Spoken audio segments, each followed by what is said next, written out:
Good morning and welcome to Payson High School and the 2018 UHSAA State Championship Football Playoff Tournament. It's the semifinals, and this morning we get things started with Duchesne, the home team, designated home team versus the Parowan Rams. This presentation of Utah 1A Playoff Football is brought to you by Bear Lake Realty in Garden City. With you, when you need realty in the Bear Lake area, work with the best. Bear Lake Realty. Visit bearlakerealty.com. You can also call Gary and Amber McKee at 435-946-8888. That's bearlakerealty.com. Bringing you today's broadcast. If you're watching on live.ksl.com, we welcome you in and invite you to tune in as well on mylocalradio.com. It's Parowan versus Duchesne. The Eagles looking to get back to the state championship for what would be the third time in a row. Parowan looking to get back to the state championship for what would be just the second time in the Rams football history. Welcome to the broadcast. I'm Ryan Steinekert, and today's game, as I mentioned, features the number 2 ranked Parowan Rams versus the number 3 ranked Duchesne Eagles. Parowan comes into this matchup at 8-2 overall. They went 2-1 in the South region. Only loss this season was against the Milford Tigers just 2 weeks ago, a 33-21 loss at the hands of the top-ranked team in the state and undefeated Milford Tigers. Parowan at 8-2. Improving with each year. The last few years before last year were a bit rough for Parowan, and as you look at their history, the Rams overall in the history of Rams football, just a .282 win percentage. But Coach Carter Miller, in his second year at the helm of this Rams football team, is 16-5. That's a .762 win percentage. Has turned things around. They went 8-2 last year and then lost in this same spot in the semifinals against the Duchesne Rams. Looking at last week for the against the Duchesne Eagles. Looking at last week for the Parowan Rams, it was the quarterfinals, and they beat Altamont 27-0. Hutch Miller, Cody Hansen, and Porter Woods combined for 47 carries and almost 300 yards. Miller had 131 and 3 touchdowns, Hansen 85 and a touchdown, and Woods 71 yards. The Parowan defense the Parowan team has been consistent, and they've consistently progressed and gotten better. I mentioned the 27-0 win last week over Altamont. You go back to the very first game of the season on August 17th. The Rams beat Altamont 26-0, almost identical scores to bookend the season. Now, hopefully for the Rams, this is not the bookend of the season. They'd look to like to win one more and get to the state championship.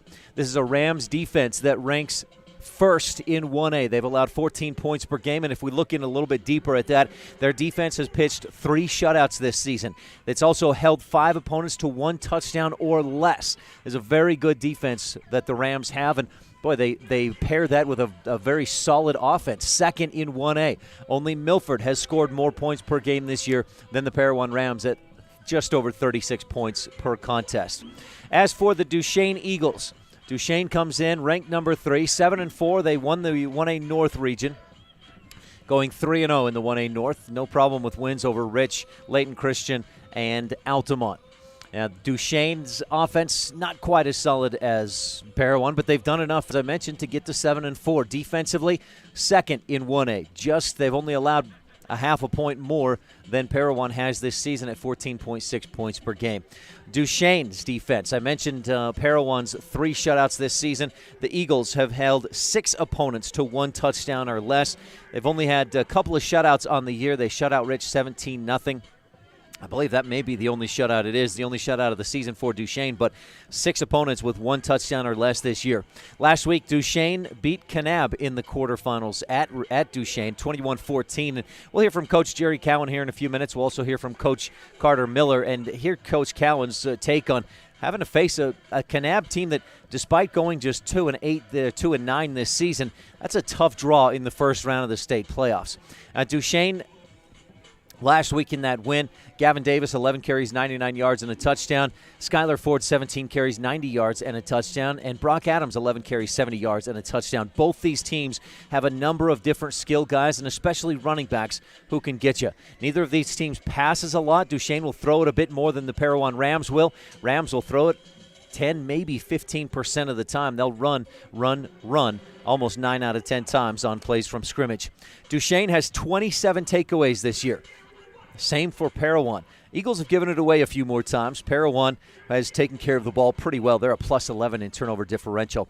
As I mentioned a few minutes ago, the Eagles are looking to get back to their third consecutive state championship game. Duchesne won it 2 years ago over Kanab in 2016. Lost in the championship last year to Milford, and the year before that, lost in the semis. The Eagles have been they've been the illustration of consistency in 1A football over the last 12 or 13 years. Duchesne has 6 titles in the last 12 years. And, of course, anybody who's followed 1A football over the last 10 or 15 years knows Duchesne's streak of 48 wins in a row, 4 consecutive state titles in 2010, 11, 12, and 13.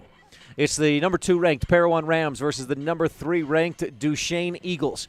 I'm Ryan Steinekert, and we welcome you tuned in here on mylocalradio.com and live.ksl.com. Stay tuned. We'll talk with the coaches when we return on this Bear Lake Realty presentation of 1A Utah playoff football on mylocalradio.com. Once you've visited the Bear Lake Valley, you'll want to come back many more times. Realtor Gary McKee and the team at Bear Lake Realty can show you ways you can own a piece of the lake. Whether you want a summer home, a lot, a quarter share in a home, or a place to live year-round, Gary McKee is the #1 real estate agent in Bear Lake. Visit with Gary today and learn about all the options you have. Bear Lake Realty in Garden City, Utah. Visit bearlakerealty.com.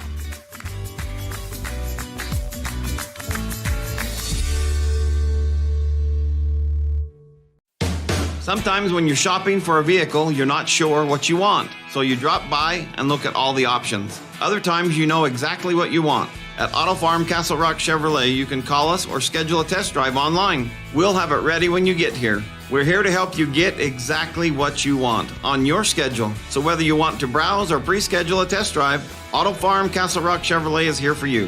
624 Front Street, Evanston. We're a different kind of dealer. Early Oregon-bound immigrants traveled through the Bear Lake Valley. U.S. Highway 30 basically follows the Oregon Trail. Many wagon trains stopped at Thomas L. Pegleg Smith Trading Post, located near Dingle, Idaho, for supplies. One traveler wrote of camping along Cotton Line Bear River, watching grass as tall as a man wave in the wind. Today, you don't have to ride in a wagon to visit Bear Lake Valley, but the rich history is still here to enjoy. Visit bearlake.org for more information.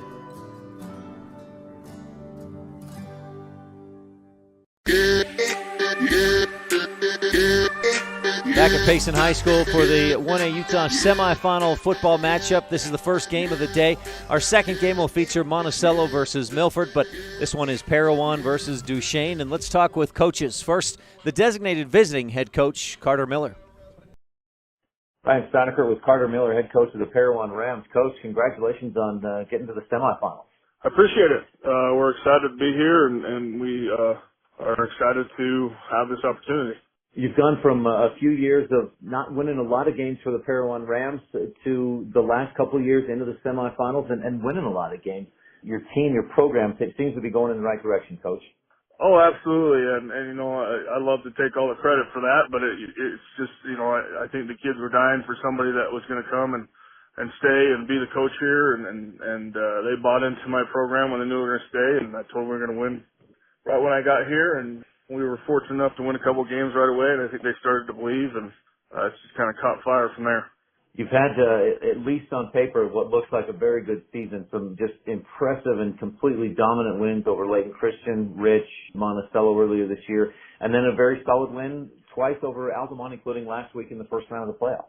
Yeah, and Altamont is a good team. They have some good players and some tough kids. All those guys are good. Yeah. So when our kids are very capable of those type of performances, there's no doubt about it. But you know, again, it just depends on the week, and you know, everybody's trying to knock you off. So we just continue to move forward. Coach, you've got Duchesne this week, and you played them a few weeks ago, at the end of September. It was a close one. It was at their place. Can you tell me about that game? Oh yeah, it was a great game. Coach Cowan does a great job with his program, and I think some of our 1A coaches are some of the best coaches I've coached against and been around. And Coach Cowan's right there at the top. He does a great job, and his teams are physical. They run. They play great defense. You know, we went into that game thinking that, you know, we were the better team, and I think the score indicated that. But at the same time, I don't know if we played quite up to where we normally played. I think, Duchesne took us out of some things that we wanted to do, and to their credit, they did that. And we didn't have Trey Gents that game, who on both sides of the ball is pretty valuable to us. And we had some costly turnovers, but our defense just had an absolute dominant performance in that game and shut them down. And the offense just did barely enough to get us 14 points. So. And Coach, what things do you want to improve on, be better at? What do you need to do to beat the Eagles in the semifinals? Well, I think just number one is just that belief, and that's something that we're trying to build here. And like you said, it's getting better, and we still want to build on it. I think a lot of the first game came down to the fact that our kids still weren't 100% sure they could play with a big dog like Duchesne, even after some of the great games we've had this year. And if the kids will believe that they're as good as they are and play as good as they are, I don't think there's, we won't have any problem, but it's a matter of that belief. And then, like always, turnovers are huge for us. We can't turn the ball over with the type of offense we play. And then just take time off the clock, keep the ball out of their hands, and eat up the clock and continue to play good defense. And I think those will always be the keys for us. Coach, anything else you want to touch on? No. I appreciate all you do, and appreciate the opportunity to be here. I'm grateful. Coach Carter Miller of the Parowan Rams. Pleasure to talk to you, Coach. Thanks for your time, and good luck in the semis. Thank you. See you there. Thanks, Coach Miller of the Parowan Rams. The Rams have gone back into the locker room for a final prep talk before this game gets underway. Scheduled for 13 minutes from now. Duchesne Eagles out on the field, continuing to run through some plays and warm-ups and get ready for today's semifinal contest. The Eagles, the designated home team, hosting the Parowan Rams at Payson High School. You're tuned in to WATCHit Utah Playoff Football presented by Bear Lake Realty on mylocalradio.com. We'll take a quick break, and we'll hear from Coach Jerry Cowan of the Duchesne Eagles when we return. In today's world, with so many places to shop and so many options to choose from, sometimes you have to boil it down to one simple question: where do I get treated the best? At Cash Honda Yamaha in Logan, we work hard to make sure every customer knows how much we appreciate them.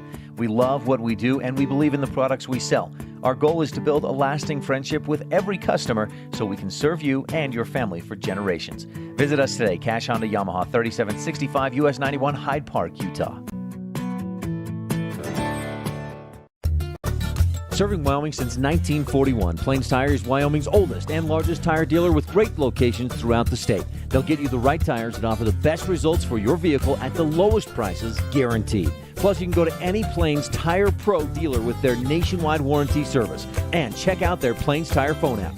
Come down and see us at Plains Tires on 157 Bear River Drive for all your automotive needs. Hablamos también español. Light up your world with a custom-built LED sign from Rocky Mountain Sign in Evanston. It's a proven fact that signage that lights up creates more attention. So light it up and then add text, images, and video, and your sign becomes even more powerful. Start sharing your advertising messages and information with your customers today. The team at Rocky Mountain Sign provides all types of quality signage that is custom-built and maintained. Call today for a free quote. Rocky Mountain Sign, 307-789-5202. Rocky Mountain Sign, serving customers in Wyoming, Utah, and Idaho.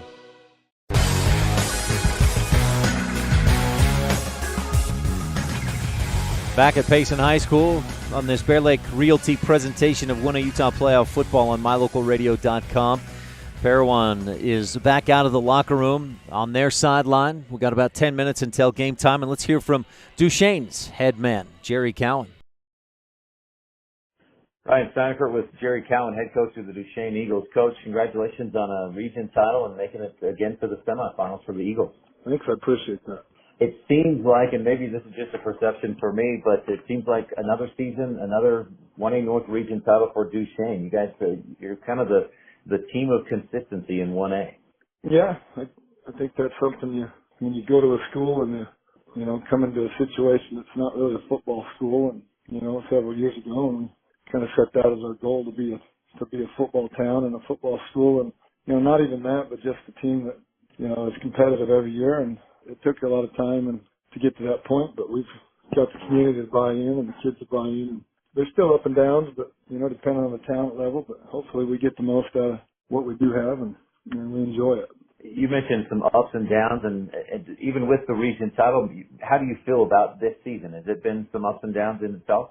Well, yeah, I mean it has, but I'm pretty realistic. We've got 4 seniors on our whole team, and we're playing sophomores, and we got our starting center. He's 115 pounds, so we've got some hurdles and obstacles that we've had to. It's not all easy, for us. We didn't really know what to expect. We just wanted to be competitive and obviously be in a position to be there at the end, but also the realistic side of me said, how do you win with a team that has the size we have and the, the upperclassmen that we don't have? And so it's been really, I feel like kids have done every bit we've asked and gave us a chance really in every game we've been in to win. And I think we're playing our best ball right now. That's a good thing. This is the time you want to be playing your best ball. Tell me about last week's win over Kanab. Anytime you get that 1 seed, you think that quarterfinal game is going to be, kind of a bye or against a team that's maybe really down. And so when we drew Kanab, we were just like, oh crap, and we knew we had to play our best. And we come out pretty strong and got a 21-0 lead at half, and I believe it was half. And then, we kind of come out in the second half, kind of what we've kind of done all year. Usually it's been the opposite. Usually come out slow and finish strong, but last week we started strong and didn't play real well in the second half, but we did enough.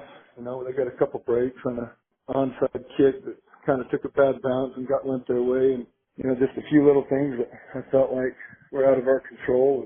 And other than that, we held on for a 21-14 win and chance to move on. Coach, you've been in the state championship the last 2 years, won it 2 years ago, lost to Milford last year. What will it take for the Eagles to beat Parowan this week and get back to that title game? Well, Parowan's they're well coached and they're really big up front, and they have a really good quarterback, and they're just a scheme team. They try to get you out of position, and as soon as you make one mistake scheme wise, and whether that's not getting the fullback on an option or all committing to the fullback and leaving the quarterback unattended, they'll get you. But if you can just stay solid, everyone has a role. If they just do their job, eventually that'll frustrate them and hopefully create some turnovers, mistakes that they'll do, and but if we don't do that, we could be in for a long day. When they beat you just a few weeks ago, is that kind of how it went? It was a close game, 14-7. You guys had some shots and weren't able to convert. Yeah, I think both teams probably would say they could have done some things different, but for us, we fumbled on the 1, just about to go in, and then we fumbled on the 10, I think. So we had 2 turnovers in our red zone. We had a punt return called back, with 2 penalties. So, we shot ourselves in the foot. We had 12 penalties. But like I said, they probably did some things they felt like they could have done different too. So it's really going to take a clean game, as clean as you can get. And I think we're, even though we're, maybe undersized, I think the skilled kids are as good as there is, in the 1A level. And so they'll make up for the, the size. And I think if our kids up front just be tough and give us a chance, and, I feel like there's no one going to beat us if that happens. Coach, anything else you want to touch on? Excited for the game, and excited you guys are going to be down there, and appreciate what you do, and enjoy your week when it gets there. Coach Jerry Cowan of the Duchesne Eagles, thanks so much for your time, Coach. Again, congratulations on making it to the semifinals. Good luck against Parowan. Hopefully we'll talk to you next week, too.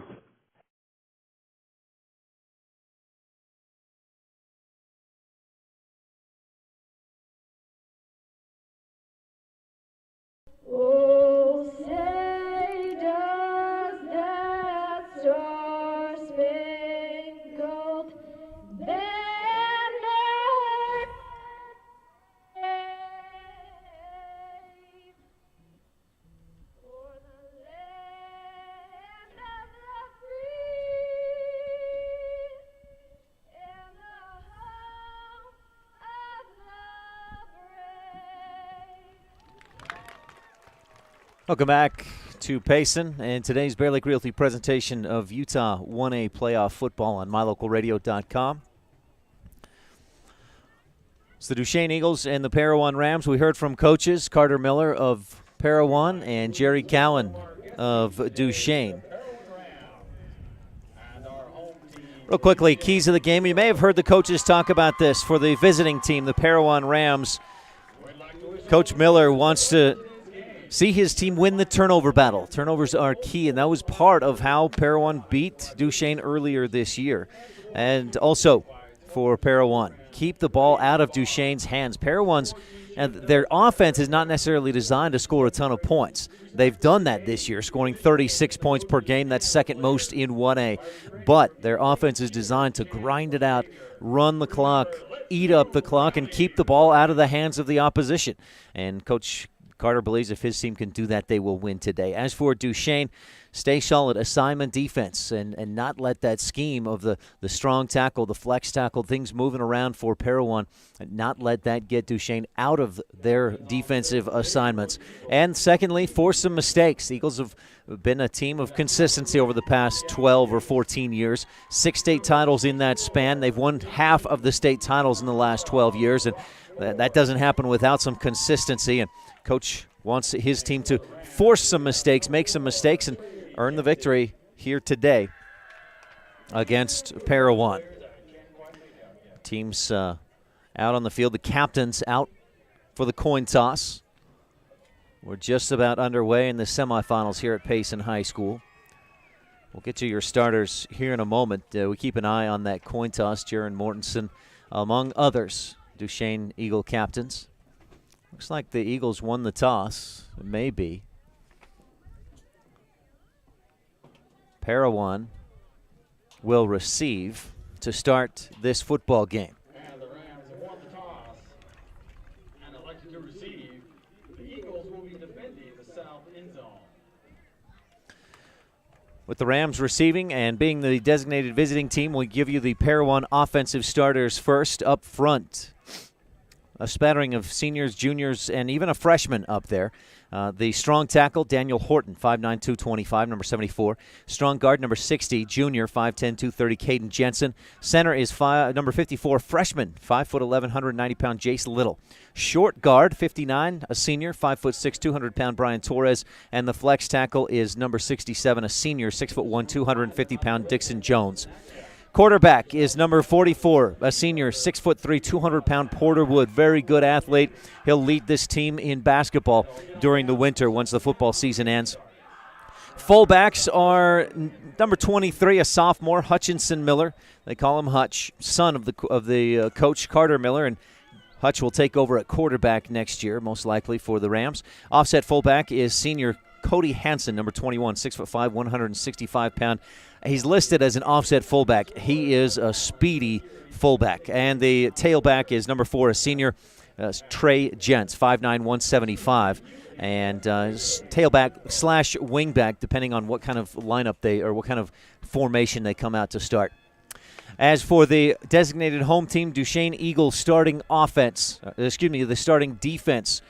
Up front, 3 juniors, 1 senior. Skylar Ford, number 24. Number 66, Riker Blackburn. Number 59, Carson Robbins. And number 12, Brock Ford.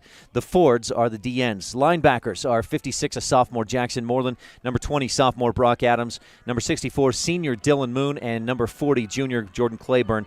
Cornerbacks, senior, number 7, Carlos Lopez. And a junior, number 8, Gavin Davis. The free safety, senior, number 2, Jaron Mortensen.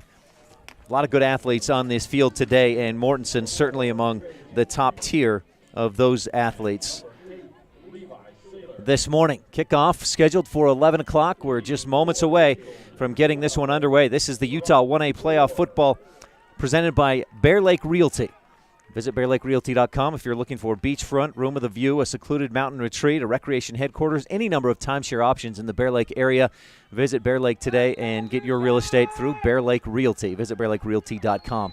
Eagles to kick this one away. Parowan back at about their own 15 to receive the kick, and that's where they field it. A reverse, and Gents goes left. He's got a lane out to the 40, cuts back inside and dives ahead. He's tripped up to the 45-yard line. A lot of yellow leaves on the field. They may be mistaken at times for some yellow laundry flags out there. I thought I saw a flag fly in, but I think that's just a big yellow leaf. So Parowan's Trey Gents with a nice return. Clear out to the 45-yard line. That's where Parowan will take over first, right near midfield. That's a 30-yard return for Gents to start things off. Parowan with that offset eye in the backfield, power formation. Wood in motion to his right, gets a block on the outside. He's going to tuck it and run 45-50, skips a tackle down near the Duchesne's 46-yard line. Porter Wood with a gain of 7, maybe 8 yards on first down, and Parowan's in good shape for second down. They'll give Wood the 46-yard line. That's a 9-yard run for Porter Wood, and that puts him at almost 900 rushing yards this season. 16 touchdowns, averages 7.1 yards per carry. This Parowan offense, Wood, Hansen, and Miller all average better than 7 yards per carry. Gents from the right wingback position goes in motion. Wood gives up the gut. Cody Hansen around the left side, trips up a bit. He's got some room down to the 30 of Duchesne, and a big carry. Parowan moving the football all the way down to the Duchesne 29-yard line. That's a first down and more. Cody Hansen, they'll spot him at the 29-yard line. That's a 17-yard gain. Hansen, after that run, needs about 10 more yards to eclipse the 1,000-yard mark this season. Gents from the left side, in motion, ball on the left hash. Wood takes the snap, gives. No, he held it and was hit hard and dropped in the backfield. Jordan Claiborne on the tackle. Claiborne, one of the leading tacklers on the team. 3 forced fumbles, that's his 40th tackle this season. So Wood dropped back at the 32. That's a loss of 3. Second down and 10. Second down and 13 to go for the Rams. Attacking left to right if you're tuned in online. Gents in motion, give up the middle, and Gents tripped forward to about the 31, a short gain.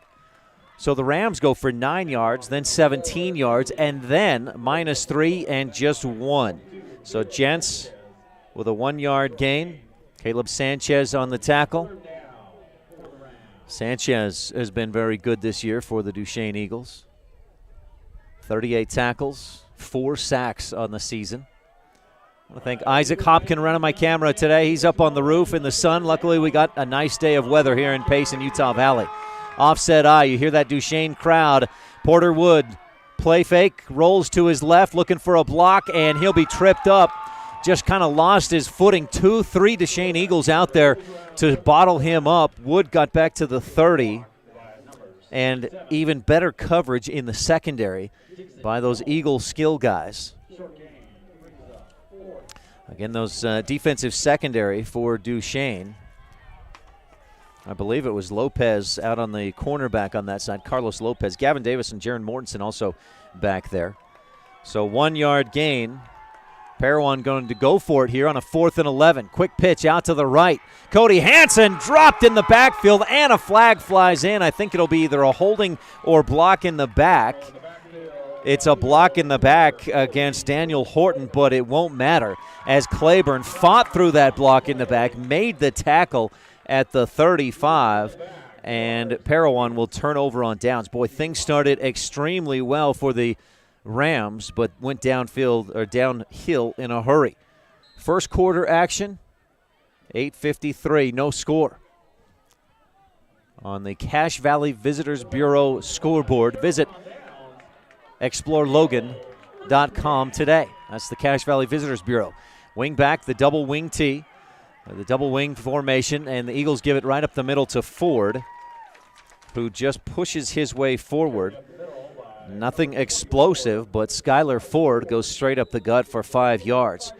Ford at 5.5 yards per carry, Mortensen at 5.5 yards per carry, and Brock Adams at almost 6 yards per carry. Consistency is the name of the game for Duchesne Eagles. They don't throw it a whole lot. I'll tell you about some more of those numbers here in just a moment.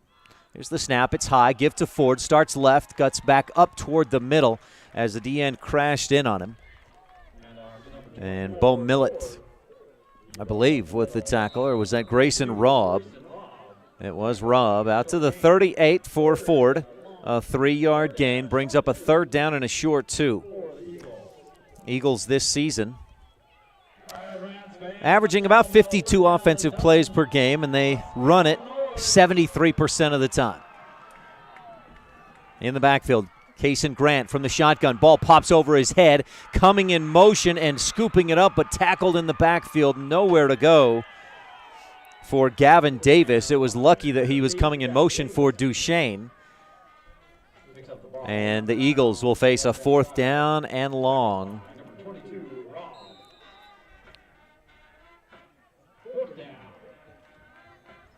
Eagles will line up to punt from their own 38-yard line, a loss of 4 on the fumble. A low line drive, wobbly punt, takes a Duchesne bounce and rolls down to the 20, 18-yard line for Duchesne. So Eagles get off a nice punt. Hutch Miller was back there to receive and just let that one roll. It was a short punt, but took a nice roll. Parowan's first possession, they picked up a 1st down within 2 plays, had runs of 9 and 17 yards by Porter Wood and Cody Hansen, but then stalled. We'll see what kind of adjustments they make. I formation, Gents the slot on the left side. Wood takes the snap, fakes a pitch. It's a throw down the middle, caught over the middle at the 40, to the 45, all the way to midfield on the catch. And Levi Saylor, I thought it was Bo Millett on the catch. Millett, the tight end.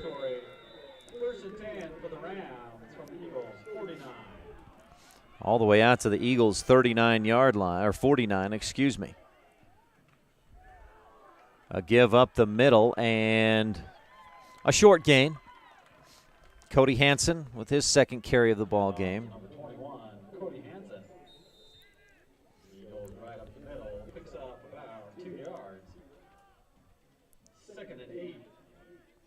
A 2-yard gain for Hansen. Rams have a 2nd down and 8 at the Eagles' 47 and whistles. Looks like an equipment timeout for the referee. That gets fixed. Offset I in the backfield. 2 receivers right. For Woods. Takes the snap, gives right up the gut, and the Eagles stuff this run. Looks like it was Hutch Miller on the carry, or Hansen. No, it was Hutch. Nowhere to go. Back to the line of scrimmage. No gain.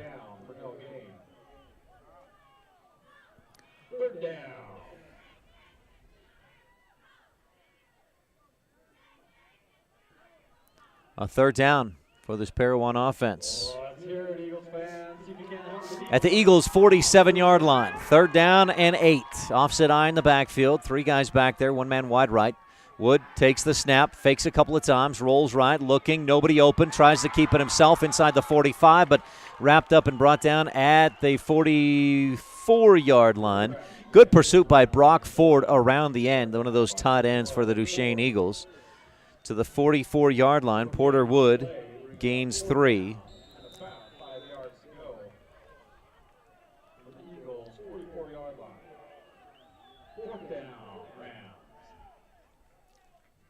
So the Rams face a 4th down. Last time on 4th down, they went for it. Looks like they'll go for it again here. Offset I in the backfield. Strong side is the right side. Wood takes the snap, gives left to Trey Jensen. He's got nowhere to go. Rams needed 5. They got 2, maybe 2.5 to the 42-yard line. Gents, a decent gain if they needed just 2, but not enough to move the chains, and Duchesne takes over. That's the 2nd possession for Parowan, their 2nd turnover on downs. 4:55 left to go. In the 1st quarter, Duchesne takes over. Good field position from their own 42. This may be a battle for field position, the way things have started. Neither team really having a lot of success offensively. Eagles with a man wide right. Snap and give to the right side, nothing. Parowan deep in the backfield, and they stuff that run attempt. The give was to Brock Adams, who'd been averaging 6 yards per carry, and he loses a couple. They'll spot him back at the 39. That's -3 on the carry. Parowan Rams this season, I mentioned the Eagles' offensive output. The Rams run 88% of the time, run 50 plays per game. Defensively, they've forced 27 turnovers this year. 15 interceptions, 12 forced fumbles, or 12 fumble recoveries. Give around the right side. Gavin Davis, who came in motion from the right, move going left, gets out to the sideline and dives ahead across the 45. Davis looks like he may have stepped out at the 46 or was hit out at the 46. I'll spot him close to the 47-yard line. That's an 8-yard run by Gavin Davis. He's got 2 carries for 4 yards. Eagles looking at a 3rd down and 8. Excuse me, a 3rd and 5 for the Eagles. Rams set up defensively. Duchesne in their regular wing formation. Man in motion is Gavin Davis from right to left. He goes around the left side, breaks a tackle, dives forward, and he'll be close. He may have stepped out near the 50. Let's see where they spot it. They give him for Duchesne, a very generous spot. And it looks like Duchesne is going to be very close to a 1st down. But a hold penalty against the Eagles will bring it back. The hold took place at the 46-yard line. 10 yards from there. That's an 11-yard penalty and negates what was very close to a 1st down. And where this line judge was on this side, on the Duchesne sideline where Davis was finally knocked out of bounds, it looked like it would have been a 1st down. Instead, the Eagles face a 3rd and 15 from their own 36-yard line. Kason Grant comes in after getting the play from Coach Cowan. Grant has yet to attempt a pass today. The Eagles haven't passed a ton this year, but Grant has thrown for 947 yards and 5 touchdowns. One of his favorite targets, Brock Ford, big tight end. Grant rolls to his right, looks back over the middle, throws deep down the middle, and knocked away at the last second. 3 Eagles and 4 Rams in the vicinity, but the pass falls incomplete.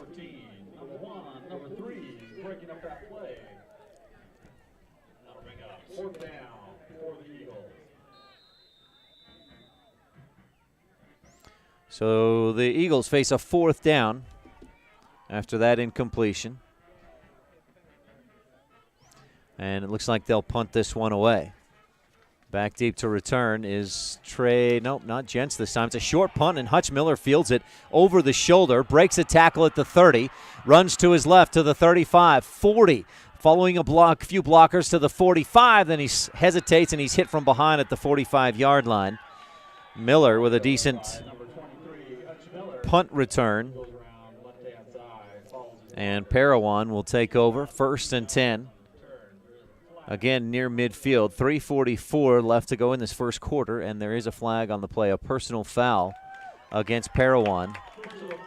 Eagles fans happy about that. That'll push him back from instead of the 48-yard line. I'm not sure where the flag actually went down. It looks like from the end of the play. So they'll walk it off 15 yards from there back to the 33-yard line. Boy, that's a big penalty. So Miller actually had about an 18-yard return, but most of that brought back, 15 of that on the personal foul penalty. 1st and 10, Parowan, 3:44 left in the first. Wood, quick give left side out of the I formation, and Hutch Miller goes for a short gain across the 35, giving the 36-yard line.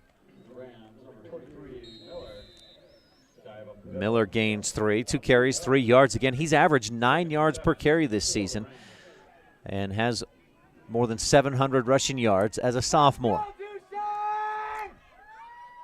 Miller in the backfield. Cody Hansen, Trey Gents back there as well. Parowan, no huddle, but they get the call. Everybody looking at the sideline, turns, and Wood gives up the right side this time. Again, just behind the guard, and Cody Hansen gains a couple to the 38-yard line. Hansen's first carry went for 17 yards. Since then, he's gone for 2 and 2 and has 21 yards on 3 carries.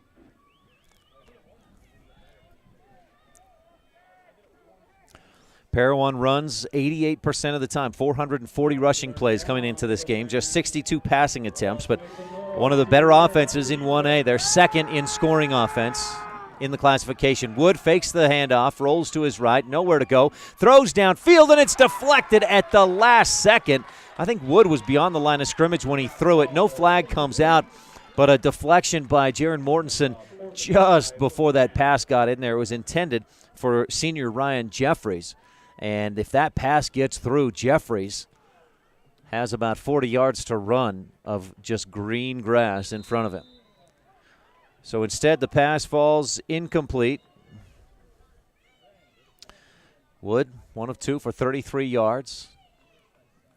Football in the wrong spot. They'll move it forward just a bit. And Parowan, for the first time today, lines up to punt. This is their 4th down of the game, but they've elected to go for it on downs. Hutch Miller, the snap is high, but he's able to pull it in and gets off a low line drive punt. It bounces off one of his teammates out about the 35. It rolled all the way down to about the 20, but because it hit that Ram player at about the 33 is where they'll spot it. So Duchesne will take over once again. Decent field position. 2:17 left first quarter. No score.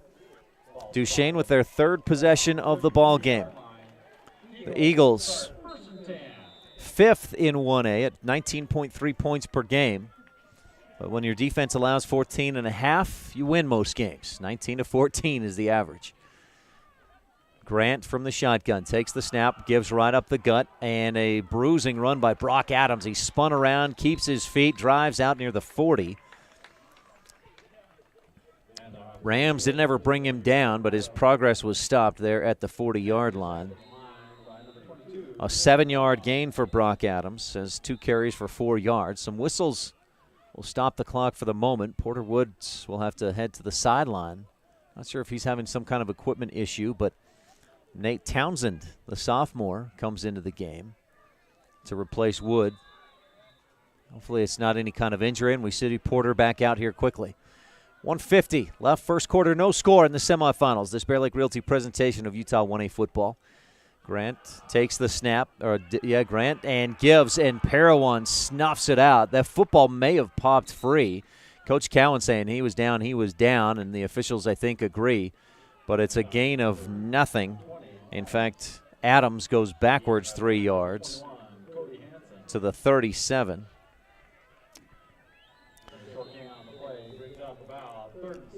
That's a loss of 3 on the play. Brock Adams came in averaging 6 yards per carry so far in this one, 3 carries, 1 yard. Both these defenses, well, they're 1 and 2 in the state. Parowan number 1, Duchesne number 2 in the 1A classification. Duchesne facing a 3rd and a long 6. Snap and a give around the right side, cutting up field and then slipping down at the 37-yard line. A short gain for, I believe, Caleb Sanchez. Sanchez spotted at the 38-yard line, a 1-yard gain. And neither defense, other than those first couple of plays for the Parowan Rams, neither offense having any success. Parowan will take over just before the end of the quarter. Time running down in the first as Duchesne punts it away. This time a high punt angled off toward the left sideline away from the return man. And a nicely executed punt by the junior Brock Ford. He's a tight end, he's a D end, he's the punter. And he delivers a very nice punt. Parowan will take over from their own 29. Great execution on that punt by Ford. No score. On the Cache Valley Visitors Bureau scoreboard. Visit today and explore what makes Cache Valley different. Visit explorelogan.com. No timeouts yet in this first quarter. And offset eye in the backfield. Gents, the slot back or the wing back on the left side. Hard count. Wood takes the snap and gives up the gut. Cody Hansen dives across the 30 to about the 31-yard line. A short gain. And that'll likely take us to the end of the first quarter. No score on the Cache Valley Visitors Bureau scoreboard, and time gone in the first quarter. We'll take a break and be right back on this Bear Lake Realty presentation of Utah 1A playoff football on mylocalradio.com and live.ksl.com. My name is Dr. Micah Pullins. I'm an orthopedic surgeon at Evanston Regional Hospital. I perform total hip, total knee, and total shoulder replacement. The huge majority of patients of mine that have undergone total joint replacement have been dealing with pain and disability for many years. After joint replacement and recovery, patients are back to doing the activities that they want to do. If you had a toothache, would you see a foot doctor? Or would you go to the dermatologist to have a baby? Of course not. When your vehicle needs service, take it to the best qualified mechanics. At Auto Farm Castle Rock Chevrolet, our technicians are GM certified service experts. They're trained to know every inch of your vehicle. Don't trust your vehicle to just anyone. Have all your service done at Auto Farm Castle Rock Chevrolet, 624 Front Street, Evanston. We're a different kind of dealer. We take your fun very seriously. That's why we put so much emphasis on training and experience with our mechanics at Cash Honda Yamaha. Whether you're getting it ready for an upcoming season, putting it away for the winter, having routine maintenance, or have a mechanical problem, we want to make sure that when you're ready to have fun with it, it's ready for you. Don't trust your fun to just anyone. Make sure you bring all your service work to Cash Honda Yamaha in Cache Valley.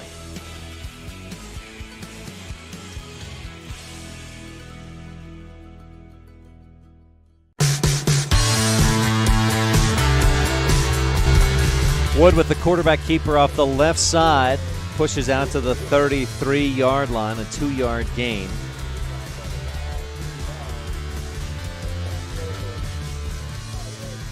Wood, 5 carries, 12 yards. Again, averages, or came in the season, averaged 7 yards per carry. 3rd down and 5 for the Rams. Fake to the left, give round right side, and Trey Jentz has some room to run, but he slips down. Some rain fell this morning down here in Payson, and we've already seen a few players fall, some slippery conditions out on the field. Jentz, though, does enough for the first down out to the 44-yard line, and that's a first down. So Trey Jentz with 11 yards on the carry. Jentz came in, 385 rushing yards this season, plus 3 touchdowns, and a receiving touchdown as well. Offset eye in the backfield. Wood takes the snap, gives to the fullback, the tailback rather, the lead left, and Jentz is tripped forward out to the 48. So Jentz with another solid gain. 4 yards. Jentz, 4 carries, 17 yards in the game as Coach Carter Miller tries to find some holes in this Duchesne defense. The Rams' first 2 plays were a Porter Wood run for 9 yards and a Cody Hansen run for 17 yards. But since then, the Eagles' defense has shut down Hansen. They've not allowed Hutch Miller to do much, and Porter Wood has been slowed down quite a bit. Jentz has been a little bit of a bright spot. Down the line, give right side. Cody Hansen stood up and driven back. Big stuffed tackle by the Duchesne Eagles, and Hansen does pick up 1 yard to the 49. Brock Adams on the tackle, that left D end. Adams, did I say defensive end? Adams, the linebacker, middle linebacker. Just a sophomore. 3rd down and a long 4. We'll call it 5 for the Rams near midfield. Fake one direction, give the other. Trey Jentz stuffed in the backfield. He'll lose 5, maybe more. Back at the 44-yard line.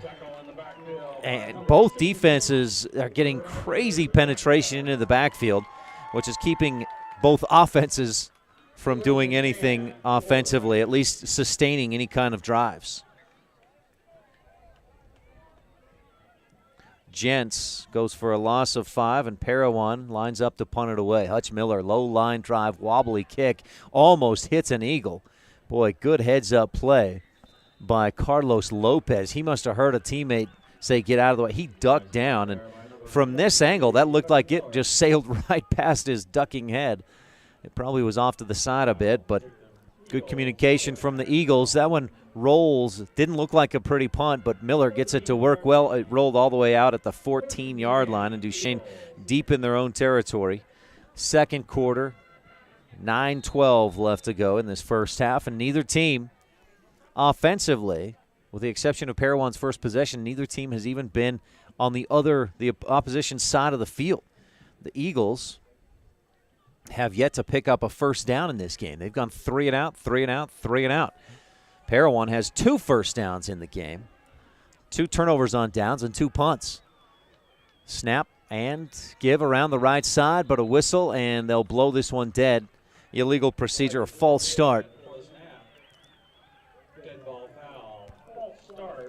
The false start on Duchesne. That'll be 5 yards. Repeat, first down.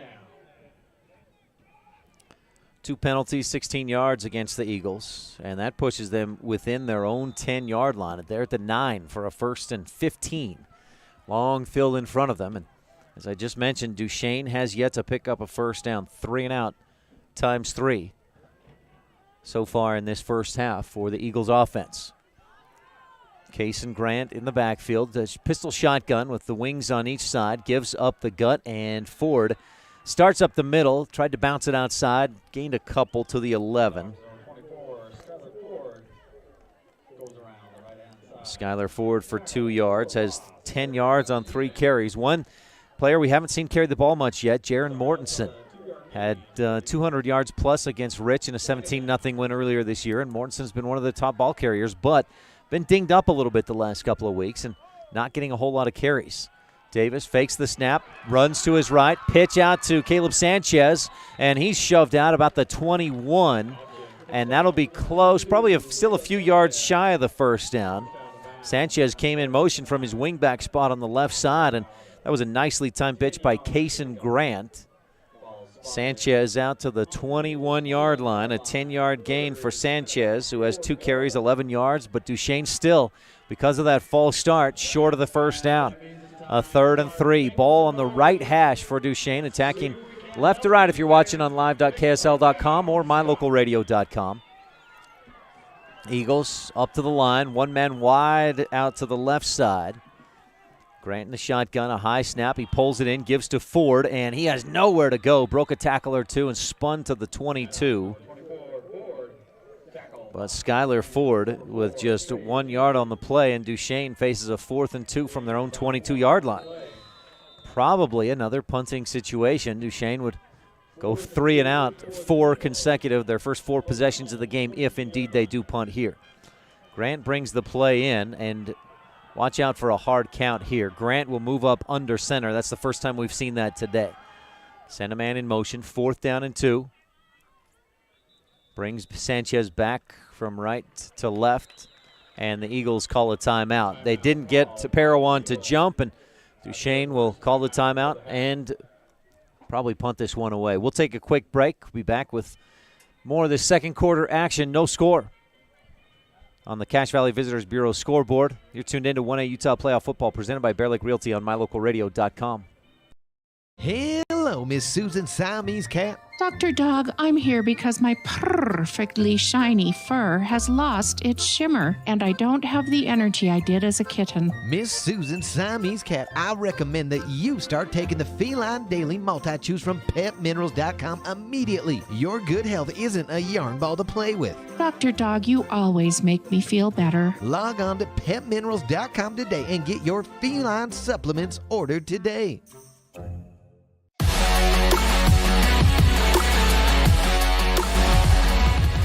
Now Duchesne's offense just under 20 points per game. But again, this is the top defense in the state of Parowan against the second defense, scoring defense in the state of the Duchesne Eagles. And so far, defense has prevailed. Parowan with Duchesne with a 4th and 2 will punt it away. Ford boots it high and booted it off to the left side. Parowan will have good field position in Duchesne territory.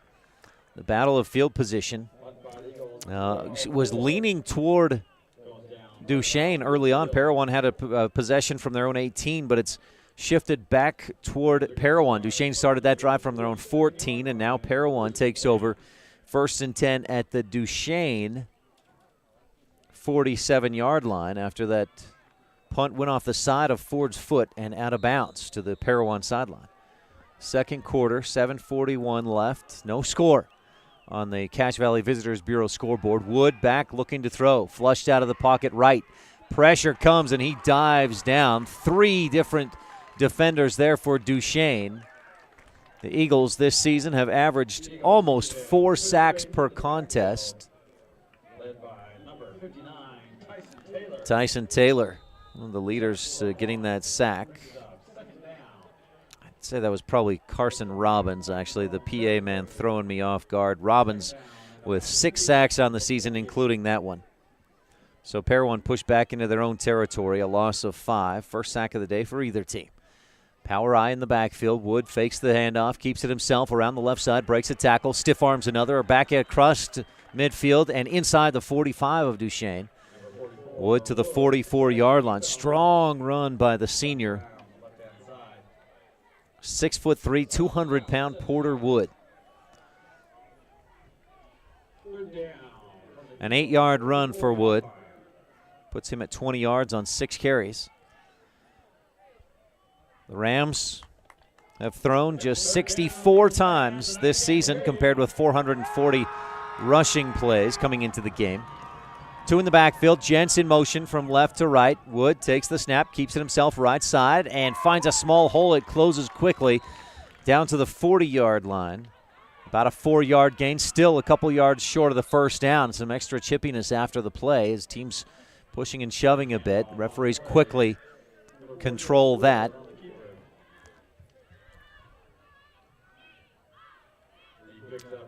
They'll spot Wood at the 40.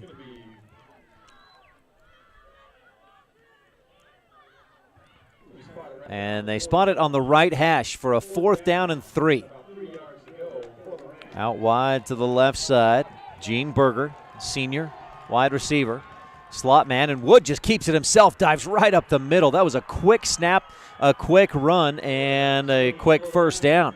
Parowan moves the chains to the 35-yard line, a 5-yard gain for the Rams.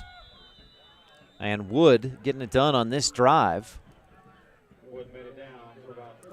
Has 3 carries for 17 yards. And just the 4th first down of the game for Parowan. Duchesne, no first downs offensively. 5:15 left, second quarter. Wood fakes the handoff. The ball squirts loose, and a lucky bounce. Trey Gents is able to fall on it. That squirted through a couple of Duchesne defenders, and the Rams actually gained a yard. That one just squirted out of Porter Wood's hand, and Gents pulled it in.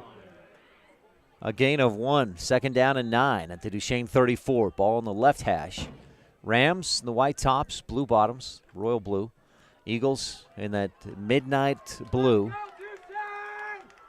a navy blue, top to bottom. Wood takes the snap, runs to his right, and nowhere to go. Great containment. Woods tried to leap over. Wood tried to leap over that defender out on the left side, but Jordan Claiborne says, no, sir. Came into the game with 39 tackles. He's got a couple in this one, and that's a loss of 3 to the 37.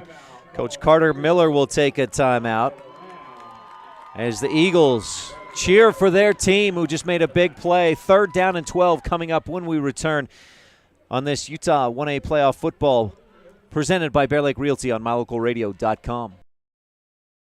At beautiful Bear Lake, skiing, snowmobiling, sailing, and swimming are just some of the fun activities offered to recreationists.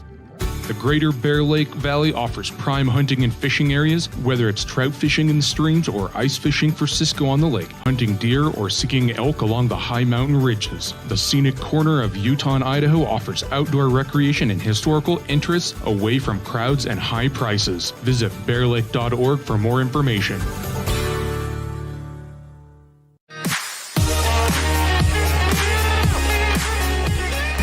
The Rams ran to the sideline, spent about 10 seconds there, and jogged back out onto the field. Meanwhile, the Eagles take all the time they could in that timeout. A 3rd and 12 for Parowan at the Duchesne 37-yard line. 2 in the backfield, offset pro. Wood takes the snap, fakes the handoff, looks over the middle, nothing there, rolls to his right, pressured, skips through 1 tackle, tripped up, dives to the 30, and they'll bring up a 4th and short. You can see Wood's athleticism there as, he's flushed out of the pocket. Made a couple of guys miss and got all the way down to the 30-yard line on what was essentially a broken play. That's a 7-yard gain. Wood has 10 carries for 33 yards. I apologize. I keep calling him Woods. I know it's singular, just Porter Wood. Again, 4th down and 4. Wood takes the snap. He'll keep this himself around the left side. Straight arms a man inside the 25. He's hit hard and driven to the ground, but it looks like he'll have enough for the first down. His progress stopped at about the 24, maybe the 23-yard line. Claiborne comes up a bit slow, but they spot it at the 23. That's 7 more yards for Wood and a Parowan first down. This is the longest sustained drive by either team in this first half. Duchesne offensively does not have a first down in the first half. 2 receivers right, 2 in the backfield. Wood, strong side is the right side. He gives to Hutch Miller going left. He'll bounce it back toward the right and be pushed down to the 20. So Hutch Miller goes for 3 yards. His 3rd carry of the day. He's netted 6 yards on 3 carries. A 2nd down and 7. Parowan trying to get one on the board before the half. Just under 3 minutes to go in this second quarter. Parowan has 6 first downs in the game. Make that 5. Duchesne, none so far in this first half. Neither offense has been prolific or consistent. Wood. Quick pitch out to the right. Hansen starts out, then cuts back in, then back out again, and inside the 20 near the 15-yard line. He had to stretch it out. Duchesne had a lot of defenders up the middle, and Hansen used his quickness. He got a key block on that outside that sprung him for 5 yards. Down to the 15. Hansen's first carry went for 17 yards. Since then, he's totaled 12 on 5 carries. 3rd and short, 2 yards to go for Parowan. 2 receivers left. Look for Wood to keep this himself. He does, right up the gut. Quarterback keeper picks up 2, maybe 3. He needed 2. They'll spot him down about the 13, and that should be enough to move the chains just barely. And it is. Wood, a 2-yard gain. 7 carries on this drive for 30 yards for Porter Wood. First down and 10 for the Rams at the Eagle 13-yard line. 2 in the backfield. Wood takes the snap, gives up the gut, and nowhere to go. Stood up and driven back. An initial push, gained about 2 yards for Hutch Miller. They'll spot him at the 11, so that's a 2-yard gain for Miller. Our broadcast today is presented by Bear Lake Realty. Visit bearlakerealty.com. If you're looking for beachfront or any kind of real estate in the Bear Lake area. Wood keeps it himself on the option, left side, hurdles over a couple of defenders and is knocked down to the 5-yard line. That's a 6-yard gain, and will give Parowan a 3rd and short. Timeout on the field. The Rams take the timeout. We'll keep it right here. Porter Wood goes for 6 yards on that run. Something very interesting, and recently a young woman from Duchesne who just recently gotten married, Chantel Young, a tragic story, was killed by a wrong-way driver. And she and her unborn child, her husband in the car as well. He's, as I understand, still trying to recover from that. Young was injured and passed away a few days later. Last week, Duchesne hosted Kanab in the quarterfinals of the state playoffs. Both teams communicated and decided to give their share of the gate fees as part of a fundraiser for the family of Chantel Young. The team held a raffle. They held a Chuck Your Change, did some other things to raise money, and raised almost $15,000 for the family. A tragic situation for the Young family. We wish them the best. Our condolences, prayers, and thoughts are with them. But just a neat thing for the teams to give their gate fee and run that fundraiser. Jensen motion. Here's the snap. Wood fakes the handoff, rolls to his right, throws for the end zone, and just overthrows Cody Hansen. He had a couple of steps on his man at the goal line, but Wood just missed high. Porter Wood, 1 of 3 for 33 yards. He's only attempted 62 passes this season, including 3 here today. Completes about 42%, so he's due for a completion if they try again. 4th and 2, and the Rams will go for it at the Duchesne 5-yard line. A big 4th down with 1 minute left in the second quarter. Wood under center. Duchesne showing some pressure right up the gut. Give to Gents, right side, and he slipped down at the 4. I think he'll be short. The line judge on Duchesne's sideline comes in and indicates Duchesne first down. The referee indicates the same at the 4-yard line. 15 plays and a turnover on downs. That drive for Parowan that started at the Duchesne 47 And Duchesne will take over with 56.8 seconds left to go. Rams have, I believe, one timeout left in this first half. And unless Duchesne just gets a couple of big running plays right off the bat, I got to believe that Duchesne, which will receive to start the second half, the Eagles will most likely here just maybe even take a knee. Maybe. Eagles look like they're in a knee-taking formation. And Cason Grant does take a knee. Coach Cowan playing it conservative, playing it safe. And looks like Coach Miller, with just one timeout, realizes no point in doing anything but letting the Eagles run the clock out. Duchesne right back up to the line. Lineman will have to hold this stance for about 30 seconds. And I think Duchesne will have to take one more snap, and that will take us to the half. No score in this first half. Duchesne's offense, no first downs. Grant takes the snap and takes another knee.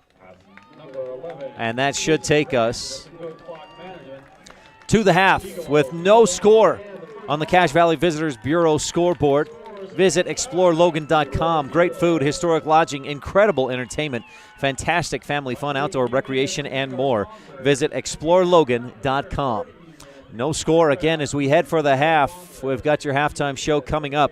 You're tuned in to 1A Utah Playoff Football presented by Bear Lake Realty on MyLocalRadio.com. If you've dreamed of owning your own beachfront property at beautiful Bear Lake, but think you can't afford it, think again, because you can. It's an investment you can rent that pays for itself, and you can enjoy it too. Realtor Gary McKee and the team at Bear Lake Realty can help make your dream come true. Visit with Gary today because you'll never know unless you ask. Bear Lake Realty in Garden City. Visit BearLakeRealty.com.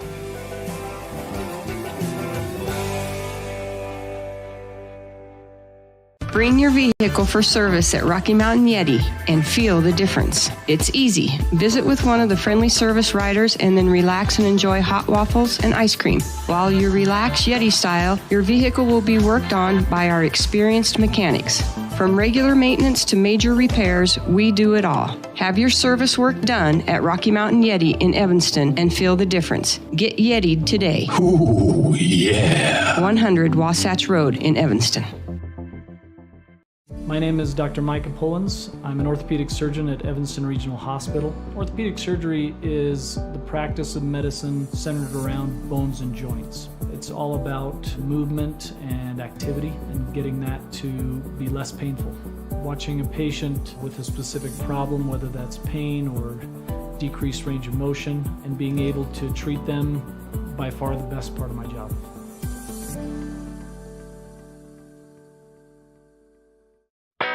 The best live coverage of local sports, weather, local news, and radio classifieds, plus online streaming music, giveaways, and more. It's all on MyLocalRadio.com. Watch as your high school teams clash with their biggest rivals. Listen to the latest from your team's coaches. Catch up on local and regional news and stream your favorite music. Visit MyLocalRadio.com. Like us on Facebook and stream it all live.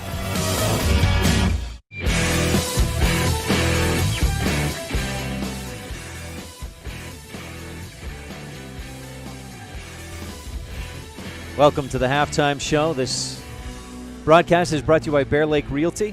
If you're looking for beachfront, maybe a room with a view, a secluded mountain retreat, any number of timeshare options, buy now and start enjoying beautiful Bear Lake. Visit BearLakeRealty.com or talk with Gary and Amber McKee in Garden City, 435-946-8888. That's 435-946-8888. Taking the field, the Duchesne Eagles, the Talons, I guess. It's the Talons dance team, the drill team. At the half, no score. Duchesne Eagles had no first downs offensively in that first half. Parowan had 6 first downs in the first half. They got down to the Duchesne 4-yard line near the end of that second quarter, but turned it over on downs at the Duchesne 4. That was by far the longest and best drive of the day for either team. And for Parowan, that started at the Duchesne 47. It's been a defensive battle. We'll tell you more about that and give you some stats here in a bit as the Talons are performing out at half. Make sure to stay tuned here to MyLocalRadio.com. or live.ksl.com, wherever you're tuned in for this video broadcast on the internet. The Monticello Buckaroos, the visiting team, against the number 1 Milford Tigers, defending state champs. That game is coming up after this first game. Scheduled to start at 1:30, and we'll get pregame coverage going at about 1:10, maybe 1:05, depending on how long this first game goes. But if it's anything like that first half, it'll be a quick second half as well. Neither team with any success offensively. Now, Parowan did have a little bit there toward the end of the first half, but again, that drive stalled at the Duchesne 4-yard line. For Duchesne, we break down some stats. They had no passing yards. Kason Grant attempted 1 pass. It fell incomplete. The Eagles ran for 27 yards in the first half. Skylar Ford, 4 carries, 11 yards. Caleb Sanchez, 2 carries, 11 yards. Gavin Davis, 2 for 4. Brock Adams, 3 carries, 1 yard.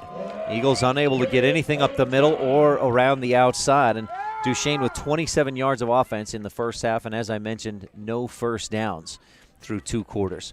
The Parowan Rams, a little more success offensively. They had 6 first downs in the first half, 33 passing yards. But Porter Wood was sacked once. The Rams ran for 96 yards, about half of that from Porter Wood, 13 carries, 48 yards, and 7 of those carries, 1, 2, 3, 4, 5, 6, 7, 8 of those carries, and 36 of those yards came on that last drive right before the half. But again, the Rams couldn't punch it in. So Porter Wood, half the running yards for the Rams, 48 yards, and then Cody Hansen, 29 yards, and Trey Jentz, 13 yards. Hutch Miller, who came in averaging 9 yards per carry, 4 carries for just 6 yards in the game, as both defenses have prevailed so far. No score on the Cache Valley Visitors Bureau scoreboard. We'll take a quick break. Be back with more of your halftime show on this Bear Lake Realty presentation of 1A Utah playoff football on mylocalradio.com. At Jensen Wood Motor, it's our goal to make sure every customer is a repeat customer. The way we do that, our customers are our friends. It's our job to help you find what you're looking for at the best possible price.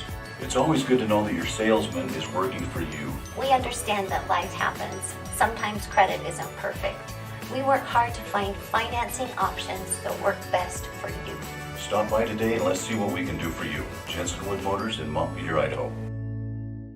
Dr. Dog, the other day I was at the dog park and ran into Keegan, the Irish setter from up the road. When we smelled hello, I was surprised because he smelled like delicious roasted duck. When I asked if he'd been hunting, he said nein, he had been to see you. Yes, Mr. Hans German Shepherd, I'm recommending Canine Superfood Advanced from PetMinerals.com for all my canine patients. The powder mixes with your dog food to create a delicious duck-flavored gravy. Order your Superfood Advanced from PetMinerals.com today.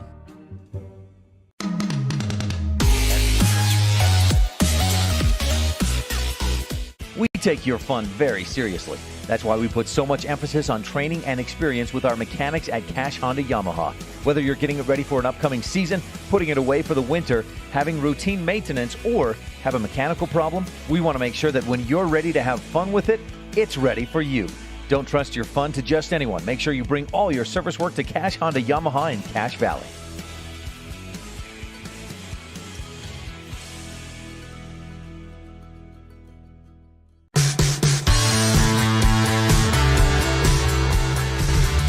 No score at the half. Welcome back to Bear Lake Realty presentation of 1A Utah playoff football on mylocalradio.com. We welcome you if you're tuned in on live.ksl.com as well. A defensive battle in the first half. Neither team with much of an offense through that first 2 quarters.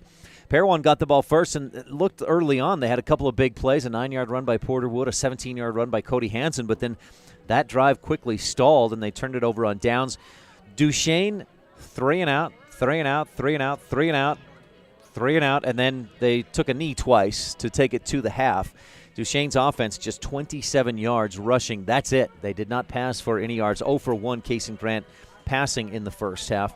Parowan turned it over on downs on their second possession. They're both of their first 2 possessions. Then a couple of punts. Their final possession of the first half, they started at the Duchesne 47 and took advantage of that field position, got down inside the Duchesne 4. They needed 2 yards for a first down on a 4th and 2.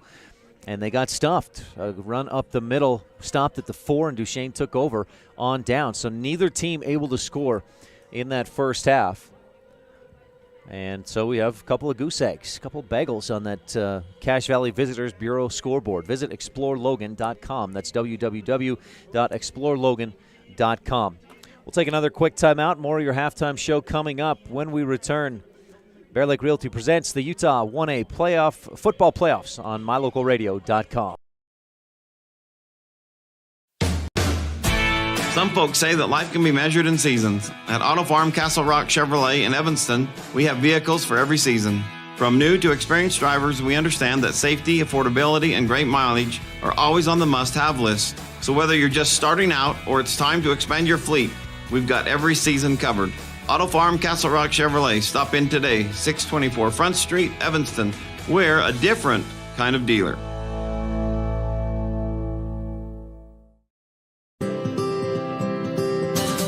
When you're buying and selling real estate, you want to work with an agent that knows the area and understands property values. You want to work with an agent that listens to what you're looking for and knows how to find it for you. And it's important to know all of your options. That's why it's smart to work with the best. Gary McKee and the agents at Bear Lake Realty in Garden City, Utah, helping folks buy and sell real estate for over 25 years. When you work with Bear Lake Realty, you're working with the best. Visit bearlakerealty.com today. My name is Dr. Micah Pullins. I'm an orthopedic surgeon at Evanston Regional Hospital. I perform total hip, total knee, and total shoulder replacement. The huge majority of patients of mine that have undergone total joint replacement have been dealing with pain and disability for many years. After joint replacement and recovery, patients are back to doing the activities that they want to do. At beautiful Bear Lake, skiing, snowmobiling, sailing, and swimming are just some of the fun activities offered to recreationists. The greater Bear Lake Valley offers prime hunting and fishing areas, whether it's trout fishing in the streams or ice fishing for Cisco on the lake, hunting deer or seeking elk along the high mountain ridges. The scenic corner of Utah and Idaho offers outdoor recreation and historical interests away from crowds and high prices. Visit bearlake.org for more information. Many of our customers have trusted Jensen Wood Motors for generations. It's important to all of us here at the dealership we always work for the people.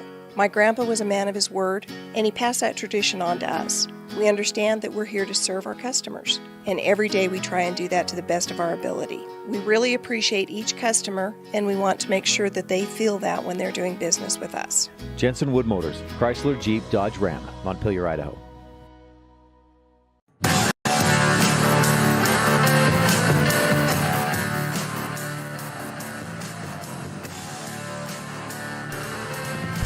We're back at Payson High School. Parowan Rams coming out of the locker room.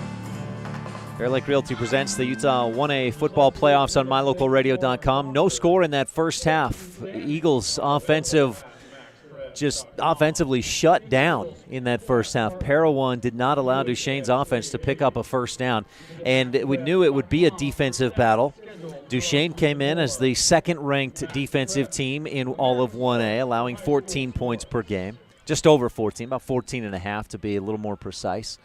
Parowan came in allowing 14 points per game. They're the number one team in Utah 1A classification. Points allowed, just 14 points. Both these teams, you look at what they've done this season. Duchesne shut out one opponent, but more impressive, 6 different opponents. So they've played 10 games, 11 games this year. 6 of those opponents scored 1 touchdown or less. As for the Parowan Rams, they pitched 3 shutouts this season defensively and held 5 different opponents to 1 touchdown or less, including Altamont twice. Last week, a 27-0 win for the Rams at home in the quarterfinals against Altamont. And they opened the season with a 26-0 win over Altamont. Both these teams defensively very solid. And that's what we had in the first half. Again, Duchesne with 27 yards of offense and no first downs. Parowan had 6 first downs in the first half, but only 124 yards of offense, and the Eagle defense held when it mattered.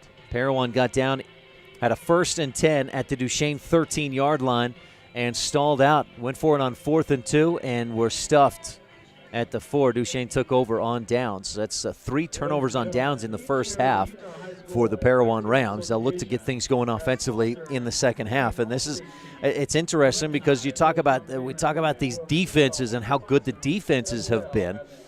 Parowan offensively has averaged 36 points per game. They're on pace for 0. Now, that's going to change at some point, even if we get to overtime. At some point, somebody's going to score today.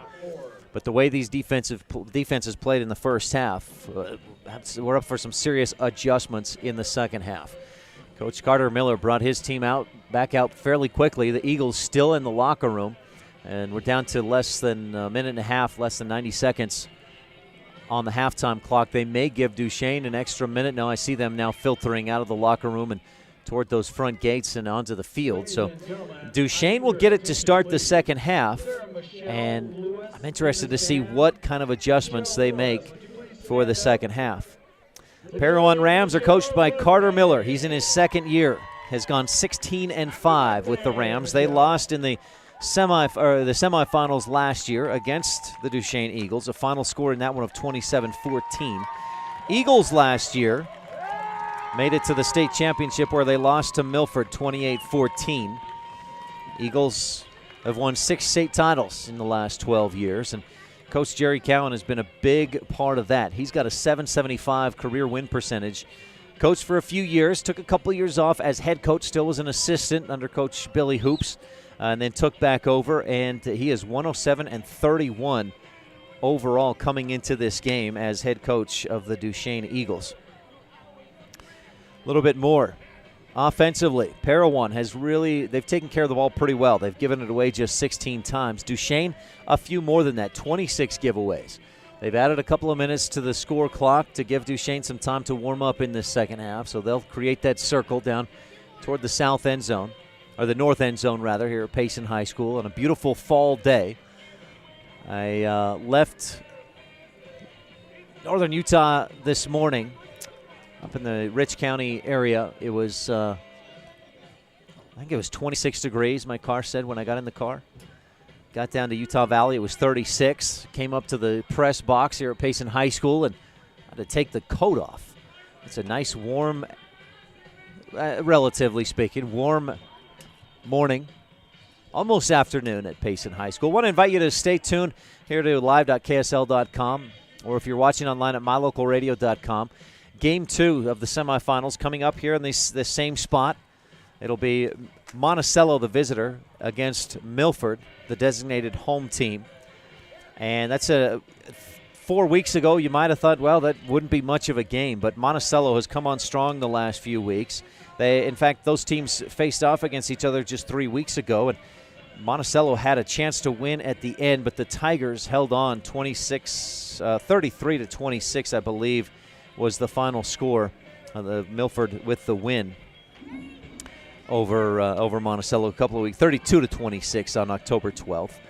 Monticello beat Kanab and then hammered Rich last week, 41-0. Milford, of course, has been Milford. They're on a 17-game win streak. They won the state title last year, and the Tigers have not lost this year. 10-0, went 3-0 in the South, but defensively, and we'll talk more about this when that game comes along, but defensively, the Tigers have averaged, early on through the first 6 games of the year, the teams were only scoring about, I think, 12 points per game against Milford. But the last 4 weeks, teams have scored 26, 26, 21, and 27 against Milford as their defense, the opposing teams have seemed to figure some things out a little bit against Milford. So that game is scheduled to start at 1:30. Our pregame coverage starts at 1:10. We'll talk with both coaches, Reed Anderson of Monticello and Thane Marshall of Milford. Make sure to tune in for that here on mylocalradio.com. You can also watch on live.ksl.com. Duchesne and Parowan at the half. No score on the Cache Valley Visitors Bureau scoreboard. This presentation of 1A Utah playoff football is brought to you by Bear Lake Realty. If you're looking for real estate in the Bear Lake area, beachfront, room with a view, secluded mountain retreat, any number of timeshare options. And here's another idea.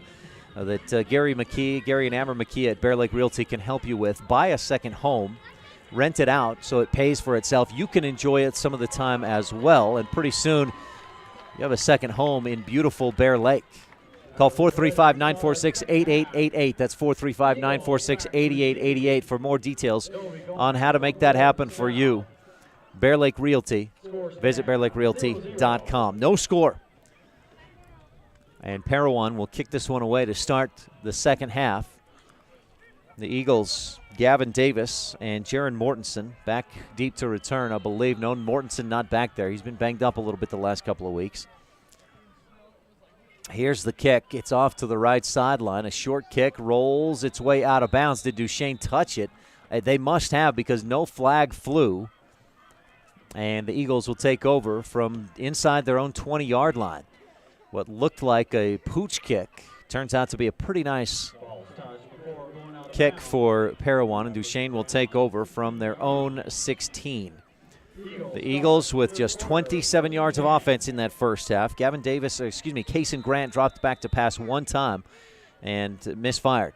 The Eagles have completed just 40% of their passes this season, but for 947 yards. Kason Grant, 59 of 153, 5 touchdowns, but 16 interceptions. Not a big threat to run the ball. 25 carries, minus 6 yards with 1 touchdown on the ground. Ball out on the left hash. Eagles attacking north to south at Payson High School. Second half underway as Grant takes the snap and gives to Sanchez. Nowhere to go outside. He stops, tries to cut up the middle, and he's stuffed. Back to the 13-yard line. A loss of 3. Boy, the way these defenses have played. Overtime period would be each team takes the ball at the 1st and 10 at the 25. It might take a few overtimes to get points on the board, the way these defenses are playing. 2nd down and 13 for the Eagle offense. Again, no first downs in the first half for the Duchesne Eagles. Double wing, pistol, shotgun. Grant fakes the handoff, rolls to his right, looking to throw. Goes deep down for Sanchez. It's caught at the 35 on the numbers. To the 40, breaks a tackle out to the 50. Finally tripped up, and a big gain for the Duchesne Eagles. Their first down of the game out to the 50-yard line. And Caleb Sanchez with the reception. That may have been deflected, and Sanchez still caught it. A 37-yard pitch and catch from Kason Grant, his second pass attempt of the game. He's 1 for 2 for 37 yards. First down of the game for the Eagles. Grant takes the snap, fakes one way, gives the other. Jaron Mortensen, first carry of the game. Wanted to go outside. That was stuffed, so he cuts back up the middle, dives across midfield to the 48. A 2-yard gain. And I said Mortensen. No, that was Gavin Davis on the carry. This Eagle offense not quite as dynamic with Jaron Mortensen on the sideline. And I do not know the extent of his injury. Coach Cowan talked to him earlier this week. He said Mortensen is injured, banged up. We haven't seen him a whole lot today. Sanchez in motion from the left, gets the handoff around the right side. He's chased down from behind. Porter Wood showing his speed, and Sanchez gains maybe 1 to the 47. Sanchez, 4 carries, 9 yards in the ball game. 3rd down and a long 7 for the Eagles. Ball just outside the 47. They need the 40 to move the chains. Grant brings the play in. The junior quarterback has led this Eagles team to a 7-4 record. And another 1A North region title. They didn't win the region title in 2014. The Rebels took it that year, but it's been the Eagles with the region title just about every other year. Eagles jump early, a false start. 3 different flags flew in for the same penalty. Eagles with 3 penalties for 21 yards, and that pushes Duchesne back into their own territory at the 48 for a 3rd and 12. 3rd and 7 is tough. 3rd and 12. That changes what Coach Cowan will likely do. Now the Eagles can continue to try to play field position and try to pin Parowan deep in their own territory if they fail on this 3rd and 12. Ball on the right hash. Grant takes the snap from the shotgun, fakes the handoff. Pressure comes. He lobs it up over the middle. It's tipped and caught. Sanchez at the 25 to the 10. 5 tackled in the end zone. Touchdown, Eagles. That one tipped and into the hands. Steelers fans, remember the immaculate reception. That one may go down in history for Duchesne as an immaculate reception. Eagles fly, and Caleb Sanchez with the touchdown. One line judge said no score. There was a line judge right on the goal line. He said yes, touchdown. Sanchez was hit in the end zone. The ball came loose. It looked like well after he crossed the plane is what it looked like. A sideline warning against Duchesne. Now that on the first infraction is just a warning. No yards will be marked off or walked off. Now that is, if it stands, a 52-yard touchdown pass.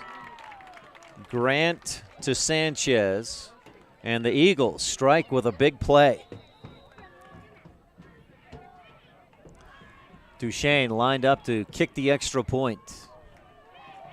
Brock Ford will do the kicking. The hold is good. The kick, a low line drive, but it's up and through, and the Eagles lead 7-0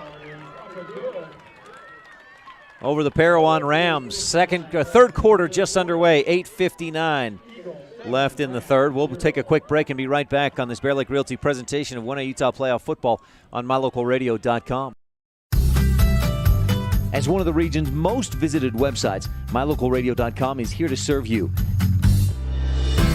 Catch up on local and regional news and information. Buy, sell, or trade your good used items on the radio classifieds. Stream your favorite music all day, every day, or catch our live coverage of your high school teams in action, all on MyLocalRadio.com. Like us on Facebook so you never miss a giveaway, and visit MyLocalRadio.com today to stream it all live.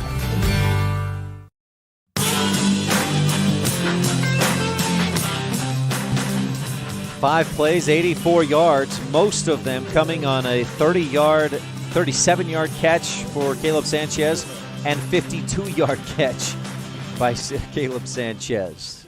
In fact, the 84 yards on that drive, but Sanchez had 89 receiving yards on the drive, courtesy of, or thanks to, a 5-yard false start. Gave Sanchez an extra 5 yards, gave Kason Grant an extra 5 yards. Third quarter, Eagles lined up to punt it away or kick it away, leading 7-0. Low squib kick, takes a funny bounce and is scooped up at the 30. Off to the right side, across the 30, 45, and brought down there.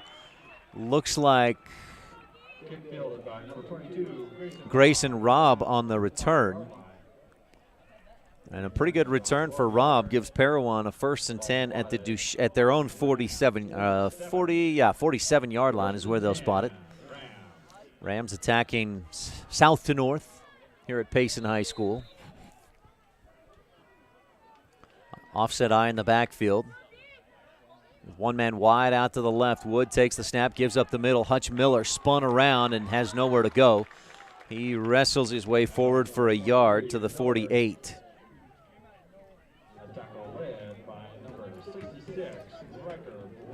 Riker Blackburn on the tackle. Duchesne Eagles. Defense so far, solid. Wide to the left, Ryan Jeffries. 6 receptions, 92 yards this season. He's second on the team in receiving for Parowan. Only Tanner Johnson had more receptions. Wood rolls out to his left, breaks one tackle, breaks free, and heads upfield. Hit hard at the 43-yard line. He goes down, but pops right back up with a quarterback keeper for the first down.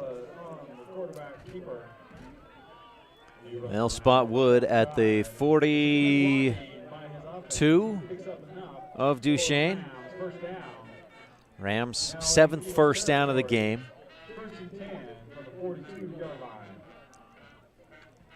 A 10-yard gain for Wood. 58 yards on 14 carries in the ball game. 2 receivers right, Gents the slot on the right side. Offset eye behind Wood, takes the snap, pitches quickly out to Hansen. He's got some room on a good block outside, And a flag flies in late in a hold or block in the back territory as Hansen gets inside the 40 near the 35-yard line. But the flag down at the 39, a few yards beyond the line of scrimmage. It is a hold against the Rams. Just their second penalty of the ball game. From the spot, which was the 39, that was 3 yards beyond the line of scrimmage. So this really turns out to be a 7-yard penalty. 2 penalties, 22 yards against Parowan. That puts them back at the 49 of Duchesne for a 1st and 17. Offset eye in the backfield. Ball in the right hash, and the strong side is the left side. They give left side, and Hutch, nope, Cody Hansen, not much room. He was able to dive and fall forward. Boy, if he stopped where he was, that's a gain of 1, but he falls forward for a gain of 2 to the 47-yard line.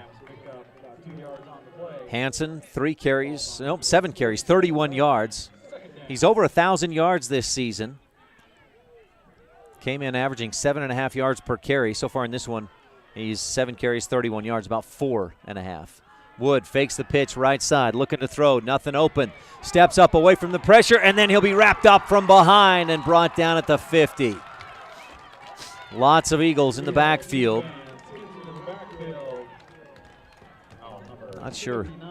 Looked like it was Carson Robbins on the sack. That would be his 6th of the season, if indeed it was him. A loss of 3.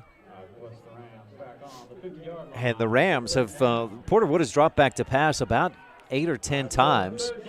He's only thrown it 3, completed 1. 3rd down and 18. Wood fakes the handoff, running the option left side, and he's got nowhere to go. Jens couldn't hold his block on Claiborne, and Jordan Claiborne breaks up that option run. A gain of 4 to the 46 for for Porter Wood, who has 15 carries for 62 yards, and Parowan faces a 4th and long, about 14 yards to go. Duchesne will send Gavin Davis back to return the punt. Averages 15.2 yards per punt return this season. It's a fake kick. Snap to Wood, right side. He's got some room. Breaks a tackle. 1st down and more down the right sideline. And that fires up the Parowan's crowd and the Parowan sideline as well. The fake punt caught everybody off guard. Wood got some nice blocks around that right side and carried from the 46 all the way to the 30. A 16-yard gain on a 4th and about 14. And a 1st down for the Parowan Rams. That's a big run. Fake punt. Wood back under center. Offset eye behind him. 2 receivers left. The snap and the give stuffed. Nowhere to go for Cody Hansen, I believe, on the carry. Hansen may have gained 1 to the 29.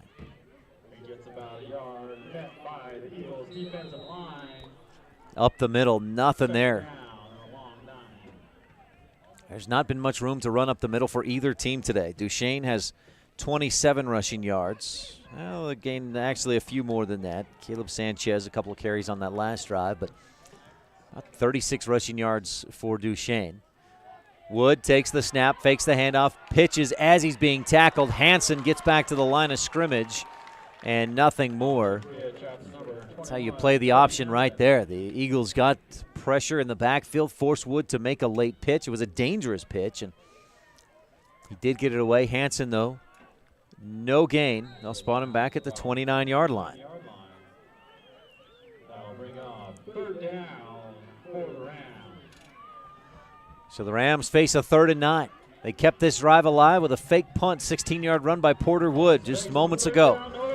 Eagles lead 7-0 on the Cache Valley Visitors Bureau scoreboard. Offset eye behind Wood, takes the snap, gives left side, and Hansen is ripped to the ground. Strong arms by Brock Ford, I believe. Brock Adams. I said Ford. Brock Adams came into the game with 50 tackles on the season, and he made a big tackle right there.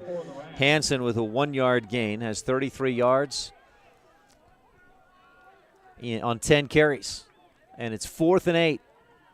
Rams line up to go for it. No hesitation. They do not bring out the punt team. Wood under center. Again, the offset eye. Two receivers right. Porter runs to his right. And a reverse. The handoff. And left side. Not much room to run. Jeffries breaks a tackle or two. Dives forward, and he's out of bounds. No, that wasn't Jeffries. That was Tanner Johnson on the carry. Fooled some of the defense, but I believe it was the defensive end, Brock Ford. Maybe it was Skyler on that right side that contained perfectly. And Tanner Johnson picked up a few to the 22-yard line. That was a 6-yard gain. But they needed a couple more than that. And the Eagles take over on downs. So another long drive, 10 plays for Parowan that stalls out with a turnover on downs. That's 1, 2, 3, 4 turnovers on downs for the Parowan Rams in this ball game. 4:28 left, third quarter. Eagles take over, 1st and 10 from their own 22. Grant brings Davis in motion, rolls to his right, throws the screen, and it's short. Boy, he had Brock Ford, wide open. But Grant just threw it short. Ford tried to come back and slipped to the turf. Ford with 6 receptions, 115 yards this season. Only Jaron Mortensen and Caleb Sanchez have more receptions on the year. Sanchez, a 52-yard touchdown reception earlier in the game on Duchesne's last possession. Case and Grant, 2 of 4, 89 yards and a touchdown in the game. Duchesne taking their time in the huddle and getting up to the line of scrimmage. And this Eagles team, talk about consistency and running the clock, they know how to do it. Grant from the shotgun takes the snap, gives to Davis, left side. Wanted to cut back in, nowhere to go. Tried to go out, nowhere to go. And a flag flies in after the tackle, maybe a block in the back or a hold. The referee indicates that it's against Duchesne. Davis got out to the 21-yard line, did not quite make it back to the line of scrimmage. A hold against Duchesne. Penalty on the play is called as holding against the offense. That penalty is declined.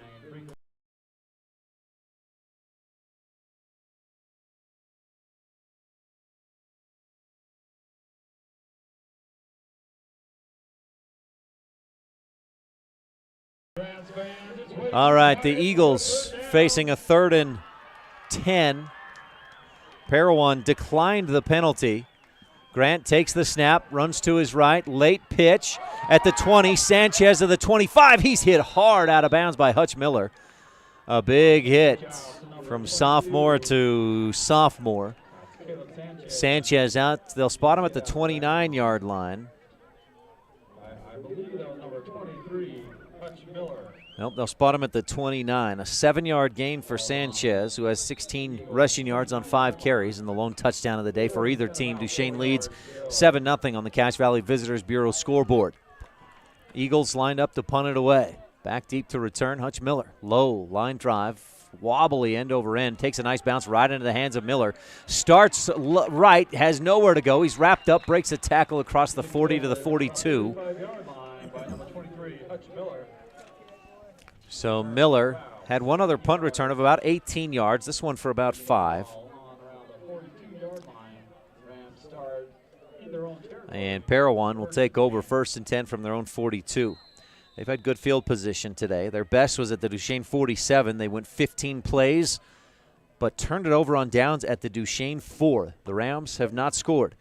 Offensively, they've been a little better than the Eagles today, except on the scoreboard, where Duchesne leads 7-0. Cache Valley Visitors Bureau scoreboard. Eagles showing some pressure left side. Rams run up the middle, and Gents gets across the 45 to about the 47. A solid gain on 1st down for the Rams. Trey Gents up the gut for 5 yards, has 18 yards on 7 carries. 2nd and 5, Rams with the football at their own 47-yard line. Wood. You can see his height. He's listed at 6'3", I believe. 200 pounds. Going into that huddle, he's definitely the tallest guy on the team. He takes the snap, runs to his right, and slips down. And again, the rain that came last night causing some slippery field conditions, and Wood trying to cut, slips down. He did pick up a couple, yes, to the 49. Wood, 17 carries, 90 yards in the game. Nobody else has more than Cody Hansen's 33 for Parowan. Wood takes the snap, dives up the middle, but the Eagles have seen that one too many times, and this time they stuff it. Middle linebackers, Brock Adams and Dylan Moon, sniff that one out, and Wood only picks up a yard to the 50. He'd run that same quarterback keeper, and it's the one where he comes up to the center real quick, and it's just a boom, quick snap. Tried to catch the defense off guard. It did not this time. 1 yard gain, 4th and 2. Parowan trailing 7-0. We'll go for it at midfield. Jentz, Miller, and Hansen in the backfield. Wood, hard count. Eagles may have had a man lined up in the neutral zone. Wood keeps it himself around the right side and dives down. He got the first down, was tripped up and got all the way. Looked like he stepped out at about the 42. That'll move the chains. This has become the Porter Wood show. It looks like they marked him out at the 43-yard line. That's still a 7-yard gain. He only needed 2. And the Rams move the chains to the Duchesne 43, a 1st and 10. Offset eye in the backfield. Rams go back to the power formation. Strong side of the line is the left side. Snap and give left side. Jentz showing some patience and then dives down to about the 41. Jentz with a 2-yard gain. He's met by a whole flock of Eagles. Gets the ball down the field about 2 yards to the 41-yard line. That's second and a long 7. 2nd down and 8 for the Rams. Attacking south to north. Rams in the road whites. They're the designated visiting team. Yellow helmets, royal blue shorts or pants. Throw to the right side. Hansen makes the catch, and he's tackled on the sideline, but a flag flies in. Hutch Miller puts his hands out in protest, but we'll have a hold, I think, against the Rams, and that will negate first down yardage on the pass and catch from Wood to Hansen. Back at the 44-yard line is the penalty. That'll be a 13, make it a 12-yard penalty. They'll walk it off from the 43. Second hold penalty of the day against Parowan. And that pushes them all the way back to their own 47 for a 2nd down and 22. They need the Eagles 33, so it is 20 yards to go. And with 1:04 left to go in the 3rd quarter, we've got a timeout on the field. We'll take a timeout as well. Timeout called on the field. You're tuned in to Utah 1A playoff football presented by Bear Lake Realty on mylocalradio.com. Eagles lead 7-0 on the Cache Valley Visitors Bureau scoreboard. Many of our customers have trusted Jensen Wood Motors for generations. It's important to all of us here at the dealership we always work for the people. My grandpa was a man of his word, and he passed that tradition on to us. We understand that we're here to serve our customers, and every day we try and do that to the best of our ability. We really appreciate each customer, and we want to make sure that they feel that when they're doing business with us. Jensen Wood Motors, Chrysler, Jeep, Dodge, Ram, Montpelier, Idaho.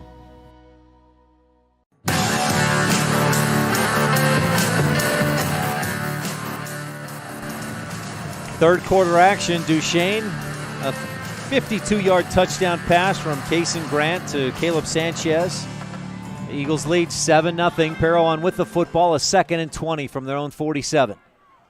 Wood steps back looking to throw. A pump and go. Runs to his right as pressure comes, and he'll be brought down in the backfield. Drugged down by his jersey. The tackle made by Skylar Ford. His 2nd sack of the season. And that's a big loss back to the 41-yard line. It's the 3rd time today that Wood has been sacked. Parowan beat Duchesne earlier this year.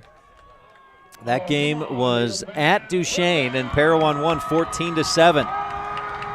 3rd down and 26. The Rams. Wood fakes a couple of handoffs. rolls to his left, looking to run, bounces outside, breaks one, breaks another to the 50, lowers the shoulders across the 45, inside the 40, finally drugged down. Boy, he needed 26. He got about 20 on a 3rd and long. So Porter Wood to the Eagles' 39-yard line. That's a 20-yard run by Wood. He's carrying this Parowan team on his shoulders. The senior doing everything he can as we come to the end of the 3rd quarter. And it's Duchesne leading 7-0 on the Cache Valley Visitors Bureau scoreboard. Visit explorelogan.com. This is the Utah 1A Football Playoffs presented by Bear Lake Realty on mylocalradio.com. We know that when you think of Plains Tire in Evanston, you always think The Tire Professionals. Quality customer service. They're friendly with great prices. I really like Plains Tire in Evanston. But did you also know that the team at Plains Tire offers oil changes, windshield wiper checks, and free alignment checks? That's right, free alignment checks. We don't want you to quit thinking all those great things when you hear Plains Tire. We just want you to add to the list. Plains Tire, the tire professionals. Stop in today, 157 Bear River Drive.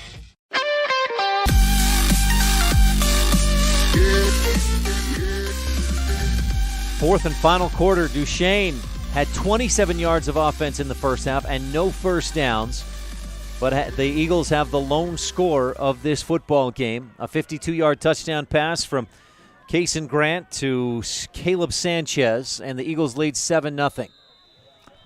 On the Cache Valley Visitors Bureau scoreboard, 4th down and 6, Parowan at the Duchesne 39.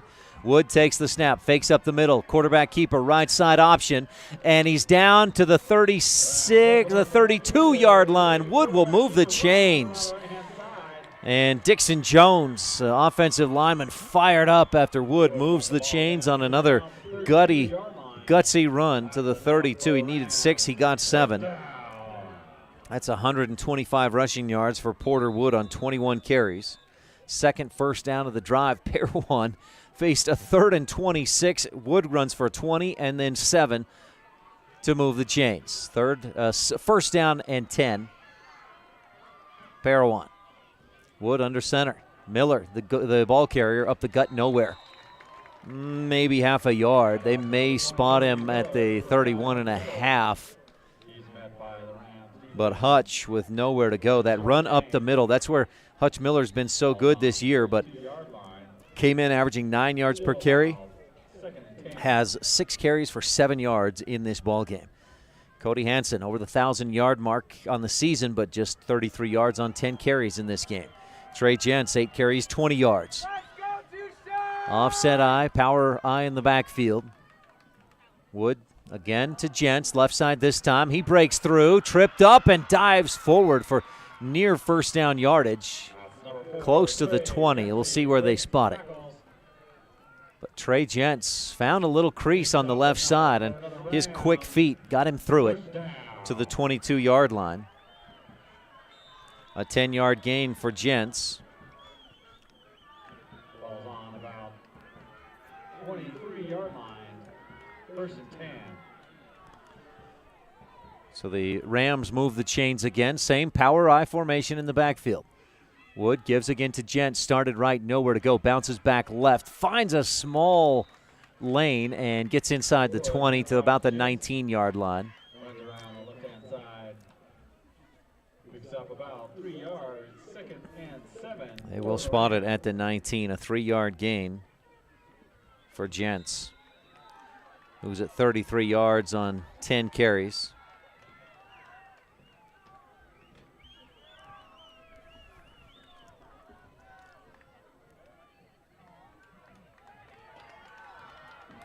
Rams up to the line of scrimmage.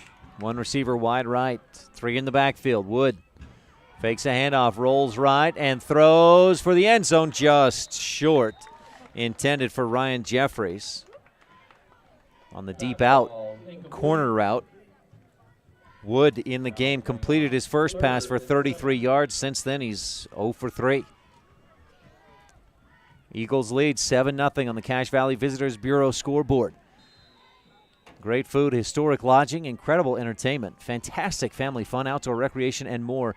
visit explorelogan.com. That's www.explorelogan.com. 3rd down and 8 for the Parowan Rams offense. Wood runs it himself. The quarterback keeper right side. It was an option. He really didn't run the option. He just kept it all the way. Fights his way forward. Out down to about the 15. That's a 4-yard gain. 22 carries, 129 yards for Porter Wood. That puts him over the 1,000-yard mark on the season. So both Cody Hansen and Porter Wood, 1,000-yard rushers this season for the Parowan Rams, facing a 4th and 3. 2 receivers wide left. Look for Wood to keep this one himself. He does around the left side. No, gives it to Hansen, and he is busted up in the backfield.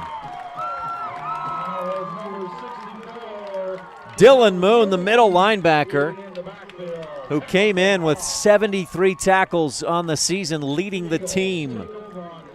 the team to that big tackle. And another turnover on downs. Cody Hansen, no gain on the play. Moon made sure of that. So the Eagles take over. 1st and 10 from their own 15-yard line. 4th quarter, 9:09 left to go, and Duchesne leads 7-0. Give right side, not much room, but Sanchez makes some room to run. Picks up a few. Actually worked his way out to the 20-yard line. A nice little run by Caleb Sanchez, who so far in this game, for Duchesne at least, has been the offensive player of the game. 6 carries, 21 yards, 2 catches, 89 yards, and a touchdown.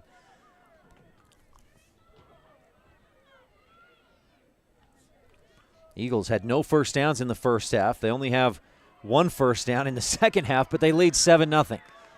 Grant takes the snap, quick turn and give, and nowhere to go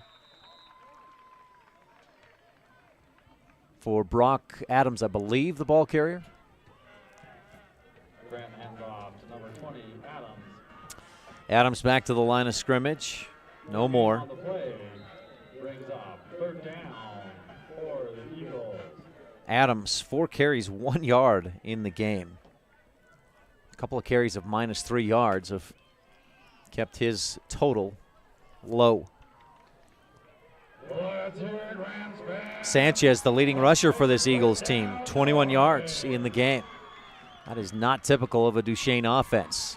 Gavin Davis hesitates, then gets around the corner to the 25, pushed out of bounds near the 30. This will be very close. He needed, oh no, it won't be that close. He needed the 25. I was thinking he needed the 30, but Grant, the first down and then some, just the 2nd first down of the game for the Duchesne Eagle offense. They're not concerned about how many first downs they get. They're concerned about that scoreboard where they lead 7-0. Cache Valley Visitors Bureau scoreboard. Our broadcast today is brought to you by Bear Lake Realty. Gary and Amber McKee in Garden City. Visit bearlakerealty.com. Kason Grant moves the chains with an 8-yard run. Has 14 carries, or 14 yards on 5 carries. Sanchez in motion, gets the handoff, going left to right, and he is wrapped up and brought down in the backfield. Big tackle. Porter Wood with excellent penetration by the defense, and Sanchez loses a handful. Back to the 23. Loss of 5. Eagles face a 2nd and 4. A 2nd and 14, that loss of 4. We spotted back at the 24-yard line. Eagles scored on, well, they put together a quick drive to start this second half. A 37-yard passing play and then a 52-yard touchdown pass. Grant takes the snap, pitches left side. Gavin Davis around the corner, 25, 30, 35, and brought down there. Nice job tackling at the knees by Tanner Johnson of Parowan. Davis takes it out to the 35-yard line. So first down went for -3 yards. Second down to Davis goes for 11. And the Eagles have a 3rd and short, a 3rd and much more manageable than it would have been, or than it looked like it would be just before that 2nd down play. Grant brings the play in. Eagles, I would not expect them to pass again unless Parowan scores. They're going to play conservative, take care of the football, and probably not take many big risks. Grant takes a high snap, gives up the middle, and stopping, stuttering, and pushing across the 40 is Brock Adams to move the chains. That's some blocking we haven't seen consistently today from that Duchesne offensive line. Riker Blackburn, Dylan Moon, Cale Skews, Dominic Meller, and Jose Guerrero open up a nice hole for Brock Adams, who takes it out to the 42, a 7-yard gain and a first down. Eagles, this is what we expect to see out of the Duchesne Eagles. A decent gain on first down, a decent gain on second, a third and short, and move the chains. Pistol shotgun, high snap again. Adams gets the take and goes left side for a short gain, if any at all. He may have been tripped up and just got back to the line of scrimmage. No gain. No gain on the play. 2nd and 10. Adams, 6 carries, 8 yards. Most of those came on that 7-yard run moments ago on a 3rd and 4.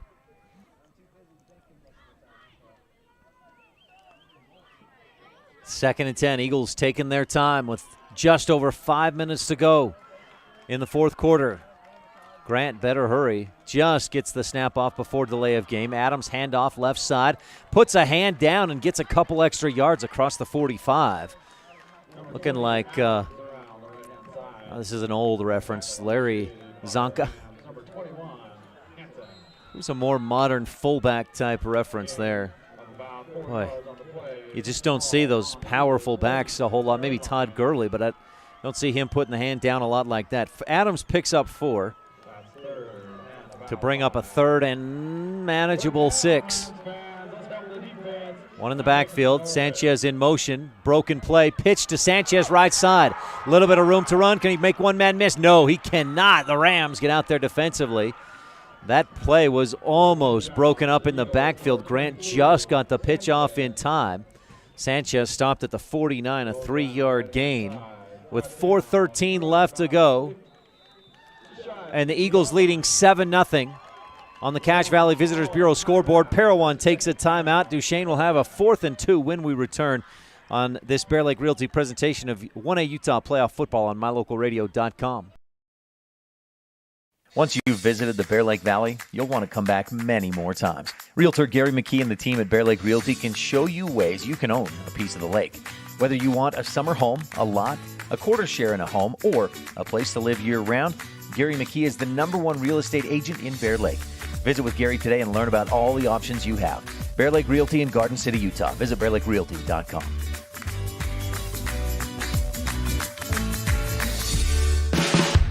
No matter what you need to have printed, Westar Printing is the place you want to have it done. Calendars, letterhead, envelopes, brochures, books, posters, vinyl banners, business forms, announcements, wedding invitations, and business cards are just a few examples. You can also have your favorite family photos printed on canvas or placed into a personalized family photo calendar. You will want to do business with Westar Printing. Stop in today. Westar Printing, 243 7th Street in Evanston.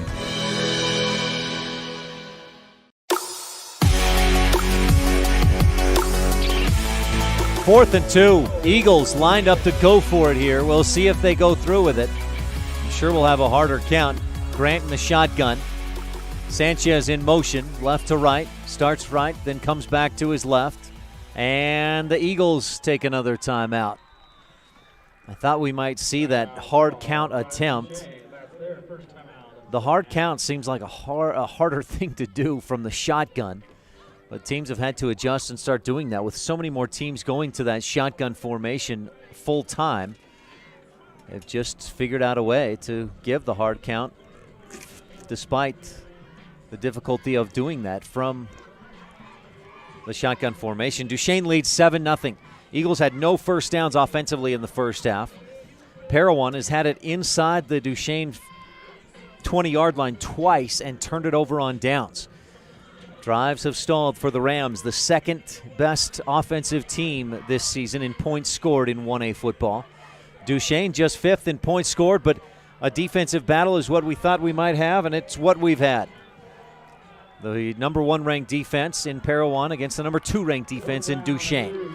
Eagles on the 4th and 2, and looks like they'll line up to go for it a second time. Man in motion is Gavin Davis. Grant runs the option, pitches out to Davis. Little bit of room. Can he break the tackle? He drives forward. He's pushed out near the first down marker. The line judge on this side, where he's spotted it, it looks just short. If you're watching, of course, online at live.ksl.com or mylocalradio.com, we're looking right down the line at the 49, and this looks short. Grant needed about 2 yards. It looks like he got 1 3/4. They'll bring the chain gang out and measure this thing with 4:06 left to go. Parowan crossing their fingers, rubbing their lucky rabbit's foot, pulling out the shamrock and saying their prayers that this spot is just short. Eagles got the first down. You see the celebration on this sideline for the Duchesne Eagles. I thought Grant was just short from this where I'm sitting, but that's why that's not my job to make those measurements. To the 48-yard line of Parowan. Grant actually picked up 3 and moves the chains. The clock will start running again as soon as the whistle comes. As soon as the Eagles start their next play. Of course, Davis went out of bounds on that last play. 7-0 Eagles on top, looking to get back to the state championship for the 4th consecutive year, or the 3rd consecutive year, rather. They won it 2 years ago, lost last year to Milford. Grant calls for it, takes the snap, gives to Ford, left side, picks his way forward inside the Parowan 45, near the 44-yard line. They'll spot it at the 45, a 3-yard gain. Parowan does not have timeouts. It does not have time, nor enough timeouts to allow more than maybe 1 more first down. If Duchesne moves the chains again, Parowan will have to use those timeouts and then would need a miracle. 3:30 left to go. Duchesne up to the line. Time being counted down. Take the snap. Give to Sanchez right side. Nothing outside. Cuts up the gut and gets back to the line of scrimmage. Maybe 1 yard gain for Sanchez. They'll spot him at the 44.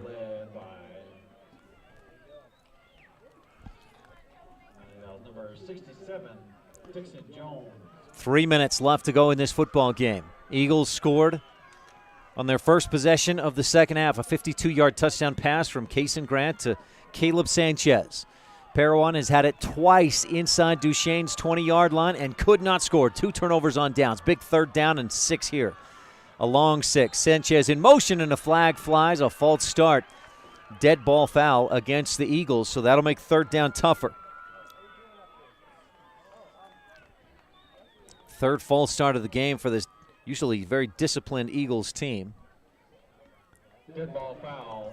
Duchesne fans here in front of us. We've still seen some Milford and Monticello fans come in as well. Some Monticello fans across the way, sharing the bleachers with the Parowan fans here at Payson High School. Beautiful setting on a nice afternoon in Utah Valley. 2 minutes, 35 seconds left to go. Clock continues to run. And I tell you, Duchesne may have been thinking purposely get that false start. That took an extra 30 seconds off the clock. 3rd down and 11. High snap, give to Ford. Up the middle. No, Adams up the gut. And Brock picks up a few to the 41. Timeout on the field. I said the 41, it's the 46. We've got a timeout on the field. We'll take one quick timeout as well. This presentation of Utah 1A playoff football is brought to you by Bear Lake Realty. Visit bearlakerealty.com. When you have your vehicle serviced by the experienced, certified technicians at Rocky Mountain Yeti, you'll have a legendary experience. With a comfortable customer waiting area, you can watch the big screen television or use the free Wi-Fi while you enjoy free hot waffles with ice cream. Our professional technicians work on all makes and models and handle everything from routine service to major repair. Stop in today, 100 Wasatch Road, Evanston. Visit www.yetiauto.group. Rocky Mountain Yeti, legend driven.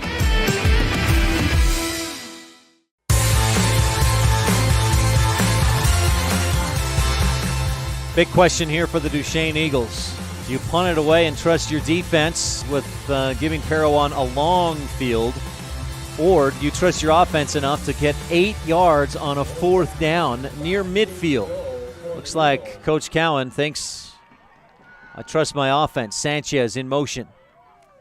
This is the play they've run a couple of times on a hard count to try and get Parowan to jump. The Rams don't move. Sanchez in motion again, a second time, and the timeout comes after that second motion. Great discipline from the Parowan Rams defense. That's the Eagles' second timeout of the half, so they have one remaining with 2:16 left to go. Duchesne did not pick up a first down in the entire first 2 quarters, the first half. Parowan had 6 first downs, got down to the Duchesne 4 and turned it over on downs in that first half. But in the second half, Duchesne, and specifically on this drive, 3 first downs. They're looking for a 4th. They had 1 first down on their first possession of the second half. And the Eagles, Case and Grant found Caleb Sanchez twice on that drive, 89 yards combined and 52-yard touchdown pass for Sanchez. That's been the difference on the scoreboard. Parowan has 129 rushing yards on 22 carries from Porter Wood, but 2 possessions for the Rams where they drove inside the Duchesne 20-yard line. Twice they've turned it over on downs and stalled. Now Duchesne lines up to punt this one away. And Brock Ford will try to pin the Rams deep. Eagles lined up. Hutch Miller short. Trey Gents deep. Ford. Line drive, wobbly punt. Fielded by Gents at the 18. Left side to the 25, 30, and hit out of bounds at about the 37. A good return by Trey Gents. And Parowan will have 2:07 to try and make something happen, put some points on the board, and keep their season alive. They lost last year to the Duchesne Eagles in the semifinals. They're looking for a different outcome this time. Trey Gents, about a 20-yard return. He's averaged 25 yards on punt. Or no, that's on kick returns. He's got a 30-yard kick return. Power eye in the backfield. Wood fakes a pitch. Steps straight back, looking to throw. Gets away from pressure, out to his right, to the 35, tucks it and slides down to the 45, and he came down funny, slipped down and hit Brock Adams, both a bit slow to get up. The official calls an official's timeout, asks Adams, are you okay? Wood limping off toward the huddle as well, and they may need to ask him if he's okay. A 7-yard gain for Porter Wood. He has 136 yards on 23 carries. Back under center. Gents gets the pitch, left side. Eagles string it out, and Gents breaks 1 tackle, still on his feet, dives out of bounds near midfield. This will be close to a first down, depending on where they spot it. Gents diving for the first down marker, came up a bit short at the 47, a 2-yard gain. 11 carries, 35 yards for Trey Gents. He's become the workhorse in this second half because the other runs up the middle haven't been there. 3rd down and 2. Again, power in the backfield. Give to Gents. He's got the first down, maybe a little bit more to midfield at the 50. A minute and 34 seconds left to go in the ball game. Duchesne leads 7-0. I think I see some laundry on the far side of the field. Parowan sideline. A little discussion from the officials, and the penalty flag is down at the Duchesne 49-yard line. Gents got out to the 50.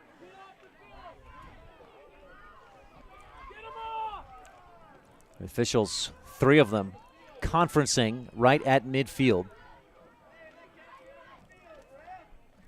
The winner of this one moves on to the semis. The loser gets ready for basketball. The winner will face either Monticello or Milford in next week's state championship at Weber State. Personal foul on Parowan. And you hear that Duchesne crowd erupt with that whistle. Now, I believe it's a first down, then 15 yards back. 1st and 10. Maybe 1st and 15. I'm going to have to see how they... Yeah, it is at the end of the play, so it's a first down and a fresh set of downs. 1st and 10 for Parowan at their own 35-yard line. So they did move the chains, and with 1:30 left to go, Wood fakes a handoff, rolls out to his right, looking. Defense has everything covered. Wood will tuck and run and gets out across the 45 for a first down and a little bit more. Eagles are dropping an extra guy back in coverage, and the Rams are only sending 2 guys out to the 46, an 11-yard gain. Time running down, 1:17 to go. Offset eye in the back. Wood reaches out, hands to Hansen, nowhere to go. Wrapped up and brought down by the Eagle defense. And an Eagle is a bit slow to get up. I believe it was Jackson Moreland on the tackle. And a whistle. One of the Duchesne Eagles slow to get up. He's helped up, and he's going to limp off. Claiborne.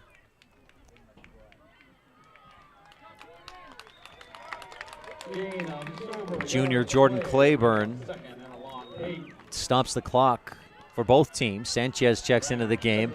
Outside linebacker. A 2nd down and 8. Wood fakes a handoff left, rolls to his right, looking for his tight end, throws in the flat. He's got Hutch Miller at the Duchesne 45. Inside the 45 to about the 43-yard line.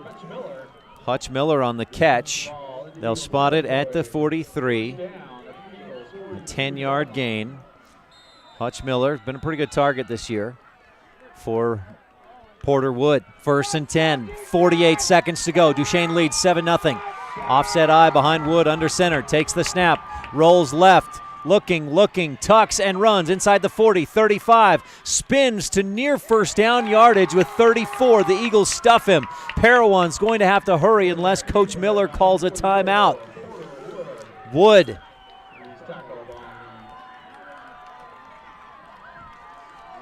Parowan hustles up to the line of scrimmage. Wood spikes it to stop the clock at 18.3. The ball at the 34-yard line.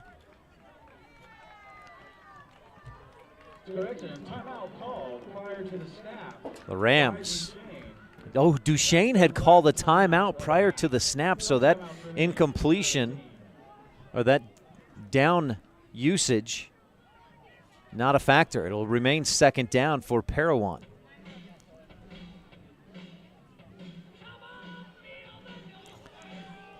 The Rams, Porter Wood, 25 carries, 156 yards. He's 2 of 5 for 43 yards through the air. The catch, one catch made by Hutch Miller, the other, I believe, by Spencer Cheney. Wood under center for a 2nd and 1, 18.3 seconds to go, and Duchesne leading 7-0. Wood fakes handoff left, throws deep down the left sideline, caught, touchdown Rams. Did he stay in? He did. Ryan Jeffries from Porter Wood with 11.9 seconds to go, a 34-yard touchdown pass. The Eagles' free safety, Jaron Mortensen, went up to try and knock the ball away and missed. So Wood to Jeffries for the 2nd time this season. Jeffries had 1 touchdown catch this year.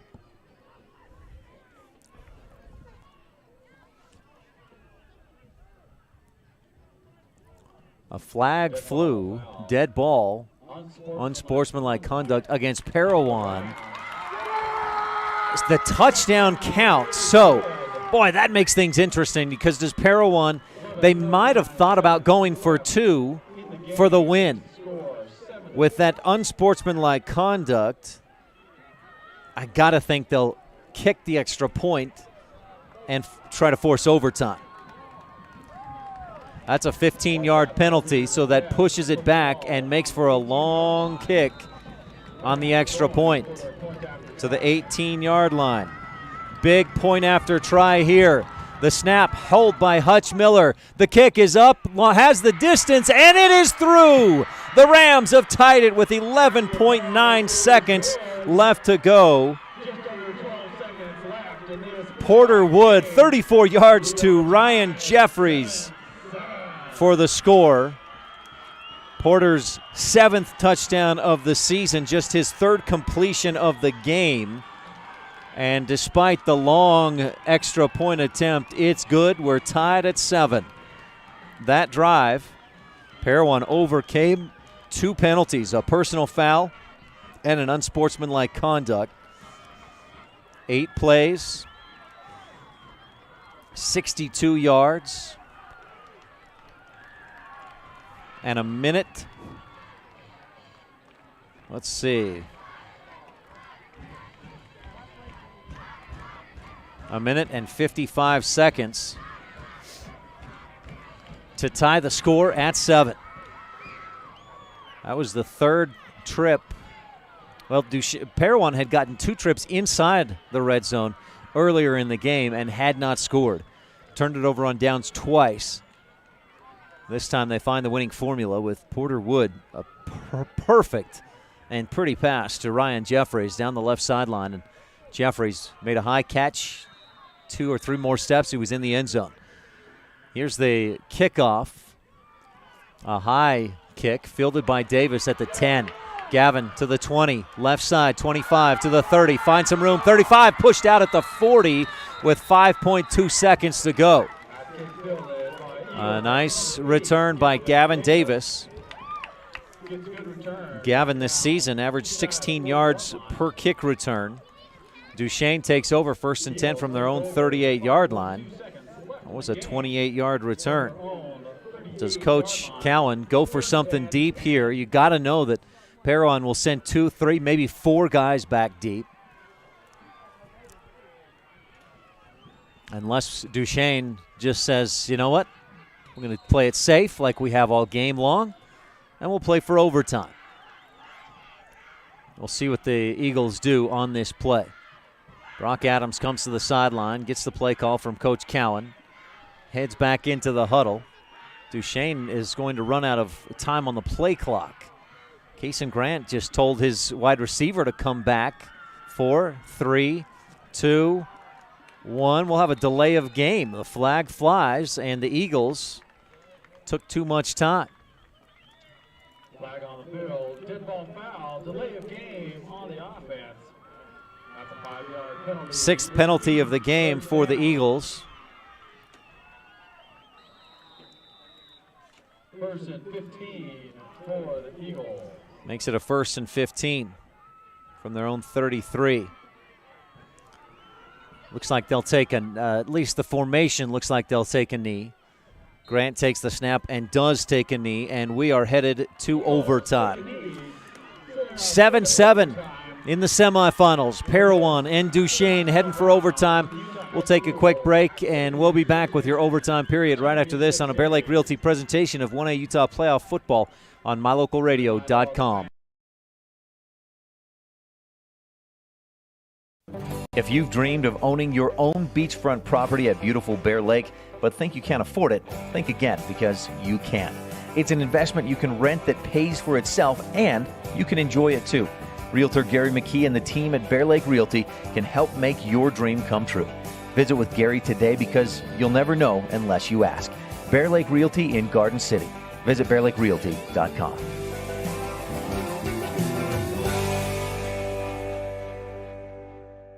Bring your vehicle for service at Rocky Mountain Yeti and feel the difference. It's easy. Visit with one of the friendly service riders and then relax and enjoy hot waffles and ice cream. While you relax Yeti style, your vehicle will be worked on by our experienced mechanics.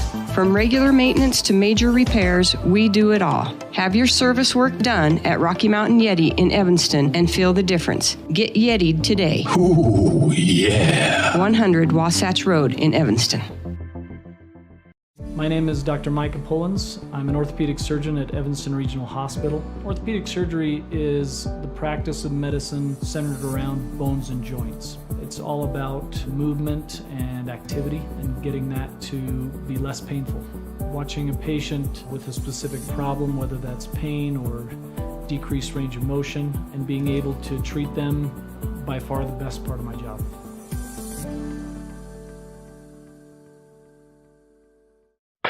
The best live coverage of local sports, weather, local news, and radio classifieds, plus online streaming music, giveaways, and more. It's all on mylocalradio.com.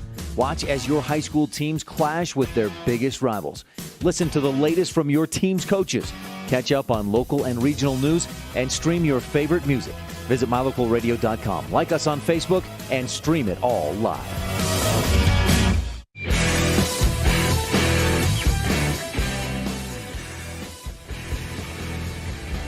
48 minutes wasn't enough to decide a semifinal winner in Game 1 of the day. Game 2, Monticello-Milford may start a little bit late. It was scheduled for 1:30, but Duchesne and Parowan go into overtime.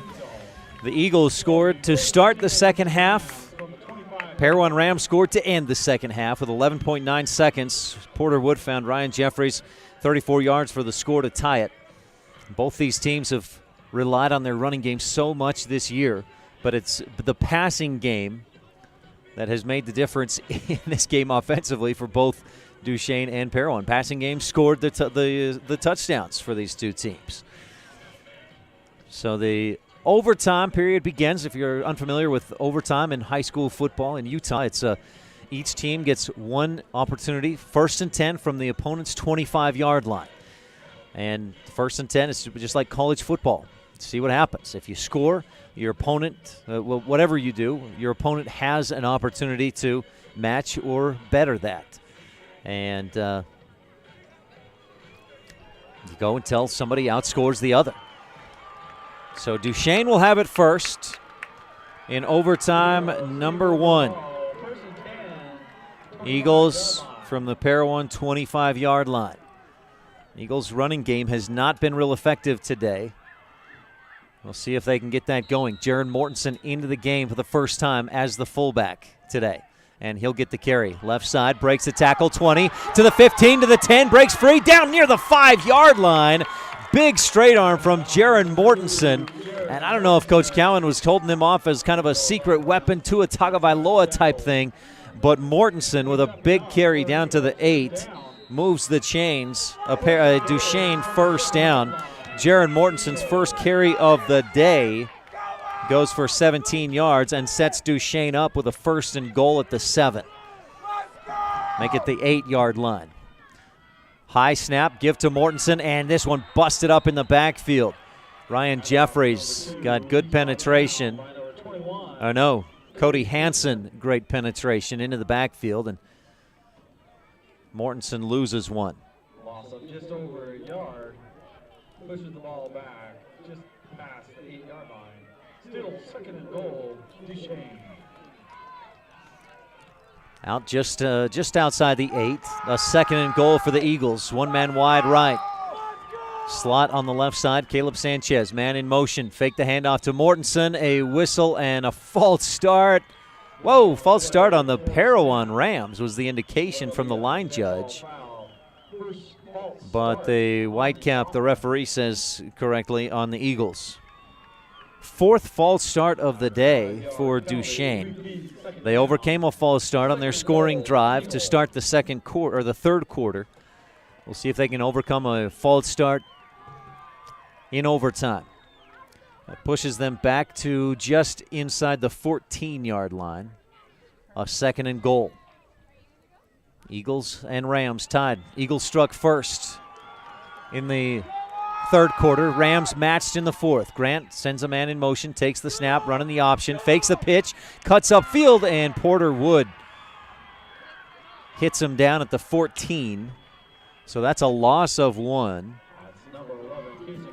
Kason Grant doesn't run the ball a whole lot. He likes to pitch it, but he'd been pitching it all day, and Parowan had the pitch covered. Duchesne faces a 3rd down and goal at the 14-yard line. Grant brings the play in. Ball right in the middle of the field. Overtime period number 1. Parowan will have a chance to match. We're tied at 7 on the Cache Valley Visitors Bureau scoreboard. Grant takes the snap, back, throws deep down the left sideline, looking for Gavin Davis, and Davis fights through the defense, can't hang on to the football. It falls incomplete. Brings up a 4th and goal for Duchesne. Case and Grant 2 of 5 for 89 yards and a score. Needed one more, and Duchesne will use their will they use their timeout? No. Looks like they'll bring in the field goal kicking team. Brock Ford is the place kicker for this Duchesne Eagles team, and Duchesne will look to take the lead, put some points on the board. He's straight away, so the ball right in the middle of the field. A good spot for a place kicker. The snap is good, hold is good, kick is up, and it is no good, wide left. That kick is no good, which means the Rams. So, at the end of the Eagles' opportunity in overtime, we're tied at 7, and the Rams will have a chance to win. Any score for Parowan, and the Rams are on to the championship for just the 2nd time in Parowan football history. Lost the state championship the other time they made it there. 2 receivers wide right. Porter Wood, 156 rushing yards in the game. Takes the snap and keeps it himself on the option. Nowhere to go right side in the backfield. He's brought down by one of the Duchesne captains, Dylan Moon, leader on the team in tackles. So Parowan, no gain for Porter Wood. 2nd down and 10.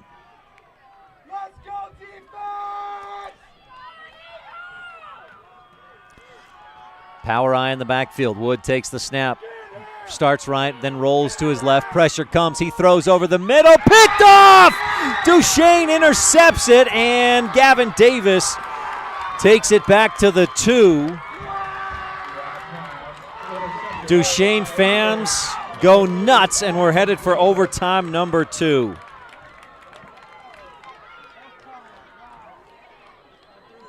Wood had a man open, but he underthrew him just a touch, and that allowed Gavin Davis to come back for the pick, or to step in front for the pick. Porter Wood, 4 of 8 for 77 yards.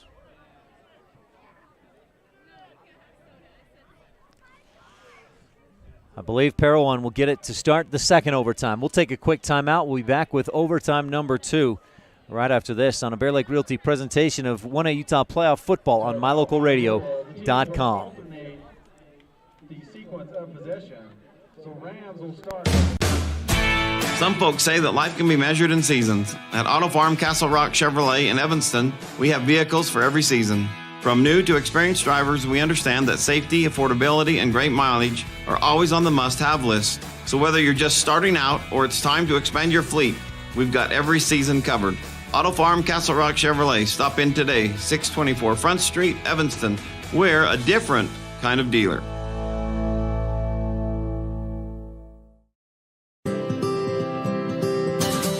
When you're buying and selling real estate, you want to work with an agent that knows the area and understands property values. You want to work with an agent that listens to what you're looking for and knows how to find it for you. And it's important to know all of your options. That's why it's smart to work with the best. Gary McKee and the agents at Bear Lake Realty in Garden City, Utah, helping folks buy and sell real estate for over 25 years. When you work with Bear Lake Realty, you're working with the best. Visit bearlakerealty.com today.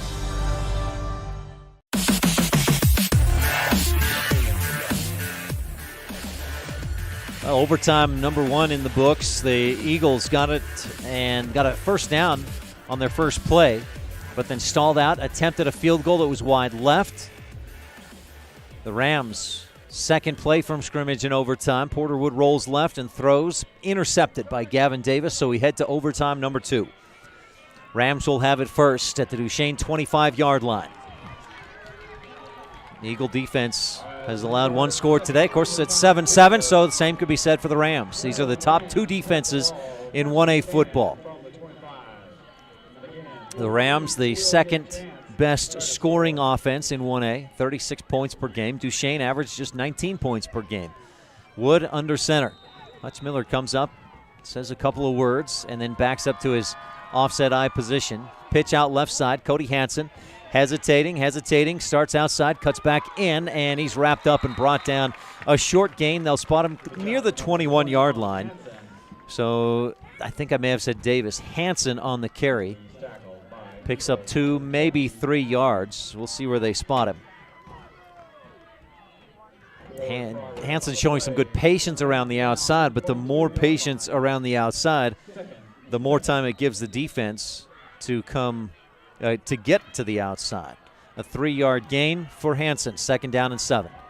Wood under center. Jensen motion from right to left, stops, cuts, takes the handoff, and gets inside the 20, tripped up to about the 18-yard line. 2nd down and pretty manageable. Probably about 3 yards to go. They do spot it right at the 18. Jens picks up 4. His 12th carry of the game has 39 yards. Only Porter Wood is anywhere approaching 100 rushing yards, and he's at 156 in the ball game. Offset eye, 3 in the backfield. One man wide right. Strong side is the left side of the line. Wood takes the snap, gives right side. Jens, nothing. The Eagle defense sniffed that one out, and Jens got back to the line of scrimmage, if that.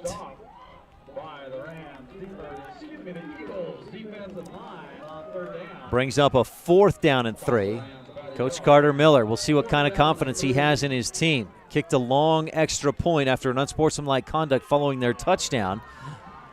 It was about this same distance, but he says, nope, we're going for it. 4th and 4. Wood under center, takes the snap, running left. He's got some room and slips down at the 15. He may be just short.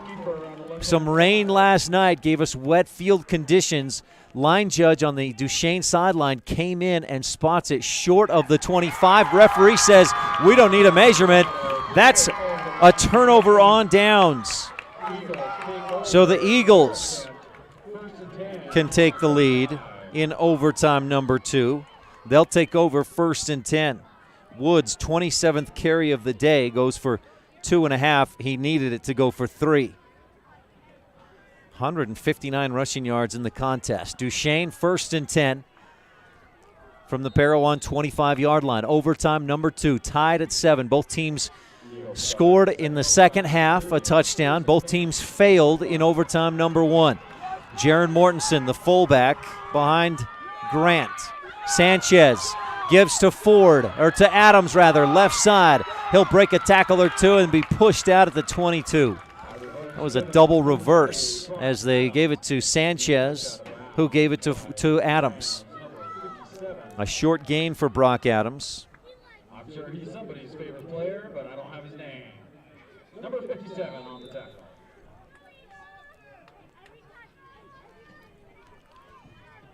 To the 23-yard line. Make it the 22. 3 yards on the carry. Mortensen again, the fullback. Turn and give to Mortensen. Starts up the middle, then cuts it outside a bit, inside the 20 to the 18. A 4-yard gain for Mortensen. 21 yards on just 3 carries in the game. He's been banged up a bit the last couple of weeks and hasn't gotten as many carries as I think Coach Cowan wanted him to get, but also a little bit fresher here to start this overtime. One of the better athletes in 1A Utah football. A 3rd down and 3 for the Eagle offense.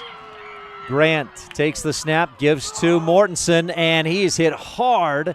Gets down to about the 16 on the run up the middle. A 2-yard gain. We're tied at 7 in double overtime.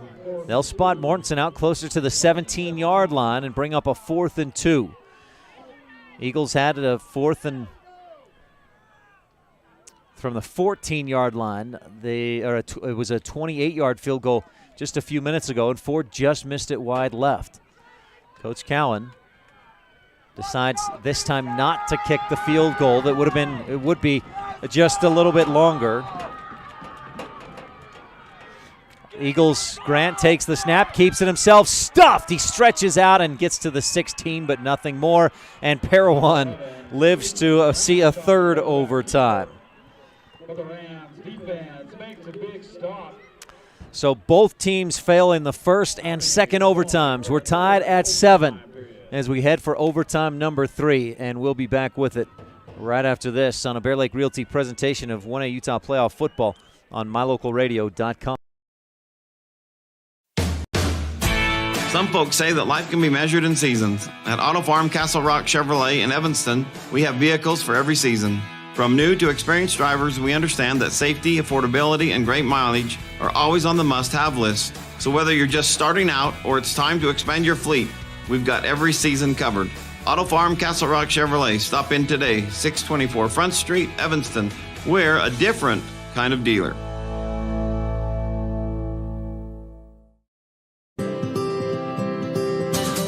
When you're buying and selling real estate, you want to work with an agent that knows the area and understands property values. You want to work with an agent that listens to what you're looking for and knows how to find it for you. And it's important to know all of your options. That's why it's smart to work with the best. Gary McKee and the agents at Bear Lake Realty in Garden City, Utah, helping folks buy and sell real estate for over 25 years. When you work with Bear Lake Realty, you're working with the best. Visit bearlakerealty.com today.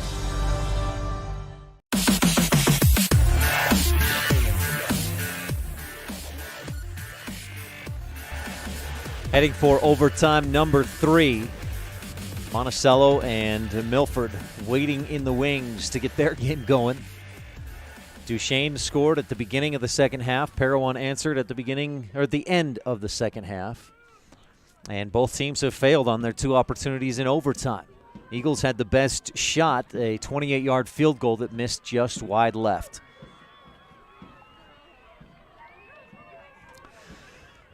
So a first down and 10 for the Duchesne Eagles at the Parowan 25. Overtime number 3. Parowan won in the regular season over Duchesne, 14-7. That was at Duchesne. The winner will play Monticello or Milford in the championship. The loser is done for football in 2018. Grant with Mortensen behind him in the pistol. Sanchez the wing on the left. Adams the wing on the right side. Davis wide left. Grant takes the snap. Steps back, looks to throw. He finds Grant on the quick out, 20. And on the sideline, gets down to the 15-yard line before Ryan Jeffries shoves him out. Grant just short of the first down. They'll spot him at the 16. With a nice little quick out pattern.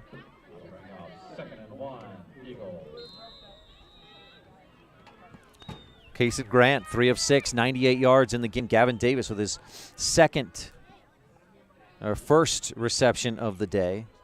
And a big one coming here in overtime number 3. 2nd down and 1. Do the Eagles take a shot here, or do they make sure to move the chains? We'll see. Grant takes the snap and throws. Quick out. He's got Davis, who drops it. He turned a little bit late, and the pass was behind him. He couldn't hold on to it. Would have been a first down and more, but instead, 3rd down and 1 for Duchesne. At the Parowan 16-yard line. Eagles struck first early in the second half. Parowan answered with 11.9 seconds to go to tie it and force overtime. Both teams have failed on their first 2 overtimes attempt. It's overtime number 3. Grant on a 3rd and 1. High snap gives to Mortensen. Right side. He breaks through the line and is down inside the 10 for a first down and then some. Duchesne moves the chains down to the 8-yard line. Mortensen needed 1. He picked up 8 and has 31 yards on 5 carries. They'll spot it out closer to the 9-yard line, a 1st and goal. Eagles had a 1st and goal in the first overtime, but a loss plus a penalty. Negative, and then they were forced to kick a field goal, which they missed wide left. Grant from the shotgun takes the snap, gives to Mortensen, right side. He skips one tackler and is driven down to the 5. Eagles fans, one of them says just 5 yards away. Truer words were never spoken. 2nd and goal at the 5. Eagles. Grant brings in the play. Ball right in the middle of the field. Parowan Rams. Top defense in 1A this year, allowed 14 points per game. Duchesne, the 2nd best defense in 1A this year, allowed 14.5. Grant looks to the sideline, takes the snap, gives to Mortensen, left side. He dives inside the 4, and then a second effort gets him down to the 1. Strong run by Mortensen down to the 1-yard line.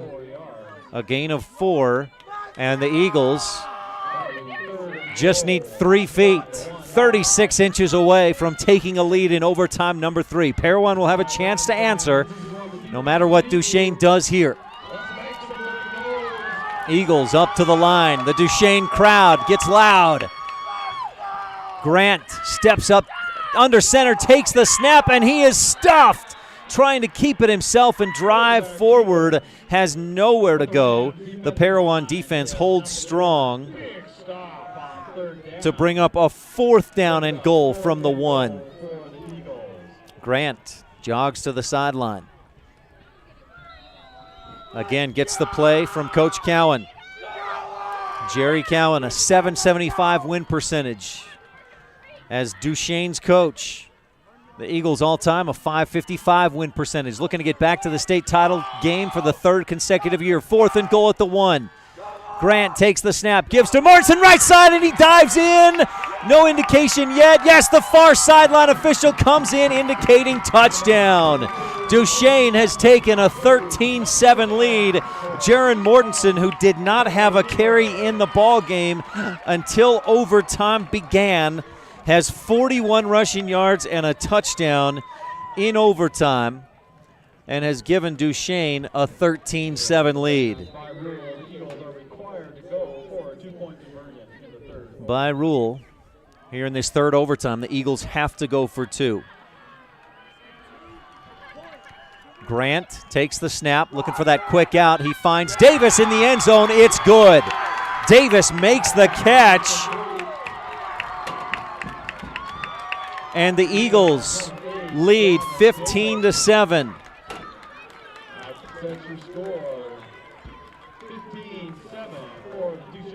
Took them 7 plays to go the 25 yards. And that takes us to overtime. Well, number 3, and we stay in overtime number 3, and Parowan has it with the pressure on. The Eagles get the touchdown. Because of the rule in 3rd overtime, you have to go for 2. Eagles convert the 2-point conversion, are successful, and the Rams trail by 8. Wood takes the snap, gives to Hutch Miller, starts left, goes back right, then wedges forward to about the 21. A 4-yard gain for Hutch Miller, who hadn't carried the ball in quite a while. Has just 7 carries for 11 yards in the ball game. Came in averaging 9 yards per carry, 706 yards on the season, plus 11 today. He's at 717. Porter Wood has 159 rushing yards, 1 touchdown pass on 4 of 6 passing, 1 touchdown, 1 pick. 4 of 8 passing for 77 yards. 2 in the backfield. Wood takes the snap, fakes a handoff, then throws down the right side looking for Ryan Jeffries and just overthrew him. Jaron Mortensen was real close on the coverage. Parowan this season has averaged about 6 passing plays per game. Against Duchesne's defense today, the Eagles have really stuffed the run up the middle. The Rams have passed a bit more than their normal, 9 passing attempts in this ball game. 2 receivers left. Wood takes the snap and gives up the middle. Nowhere for Cody Hansen to go. The Eagles stuff Hansen as they've done most of the day long.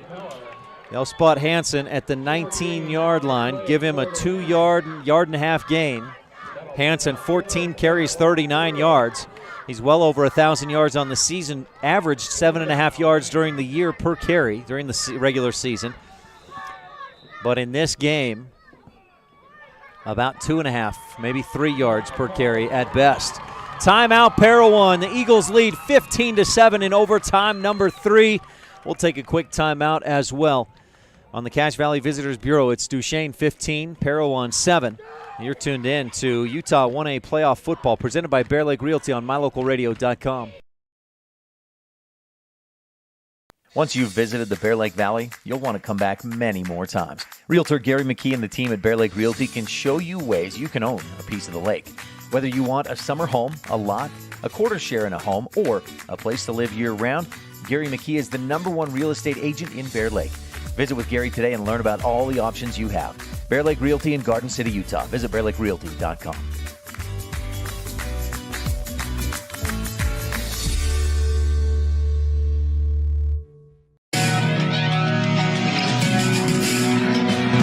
Fourth down and 5 for the Parowan Rams.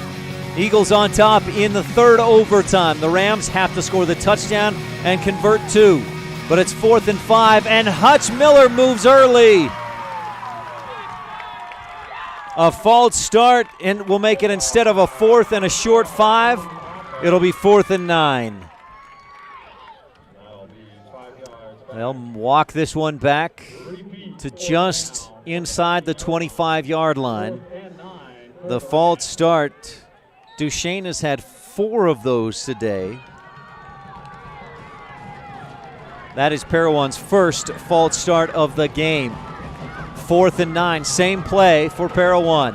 Wood takes the snap, rolls left, looking, heaves down the left sideline. Defense is there. Gavin Davis intercepts it in the end zone, and Duchesne has won. The Eagles are on to the state championship game for the 3rd consecutive season. And Parowan, which beat Duchesne 14-7 at Duchesne earlier this year. The Parowan Rams season ends. Gavin Davis with 2 interceptions in overtime. Jaron Mortensen with an overtime touchdown, and Caleb Sanchez with a 52-yard touchdown reception. The Eagles win 15-7. On the Cache Valley Visitors Bureau scoreboard in triple overtime.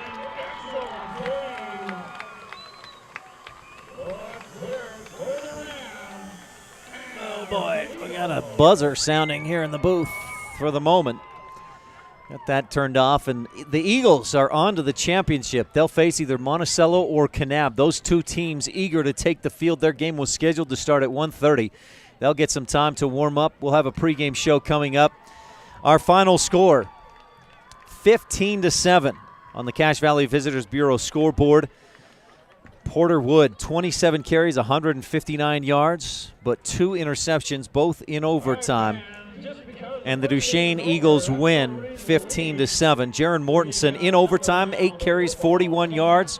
Kaysen Grant, 3 of 7 passing for 98 yards and a touchdown. And Caleb Sanchez in that second half, 9 carries, 21 yards, 2 receptions, 89 yards, and a touchdown. And the Eagles of Duchesne are on to the state championship. Parowan falls just a few points short in triple overtime.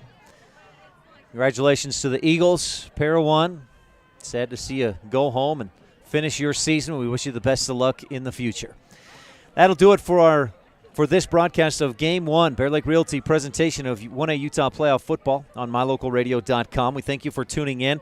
If you're interested in watching the final game today, our second broadcast, second game is coming up in a moment. Monticello versus Kanab. That's scheduled to start in 29 minutes from now.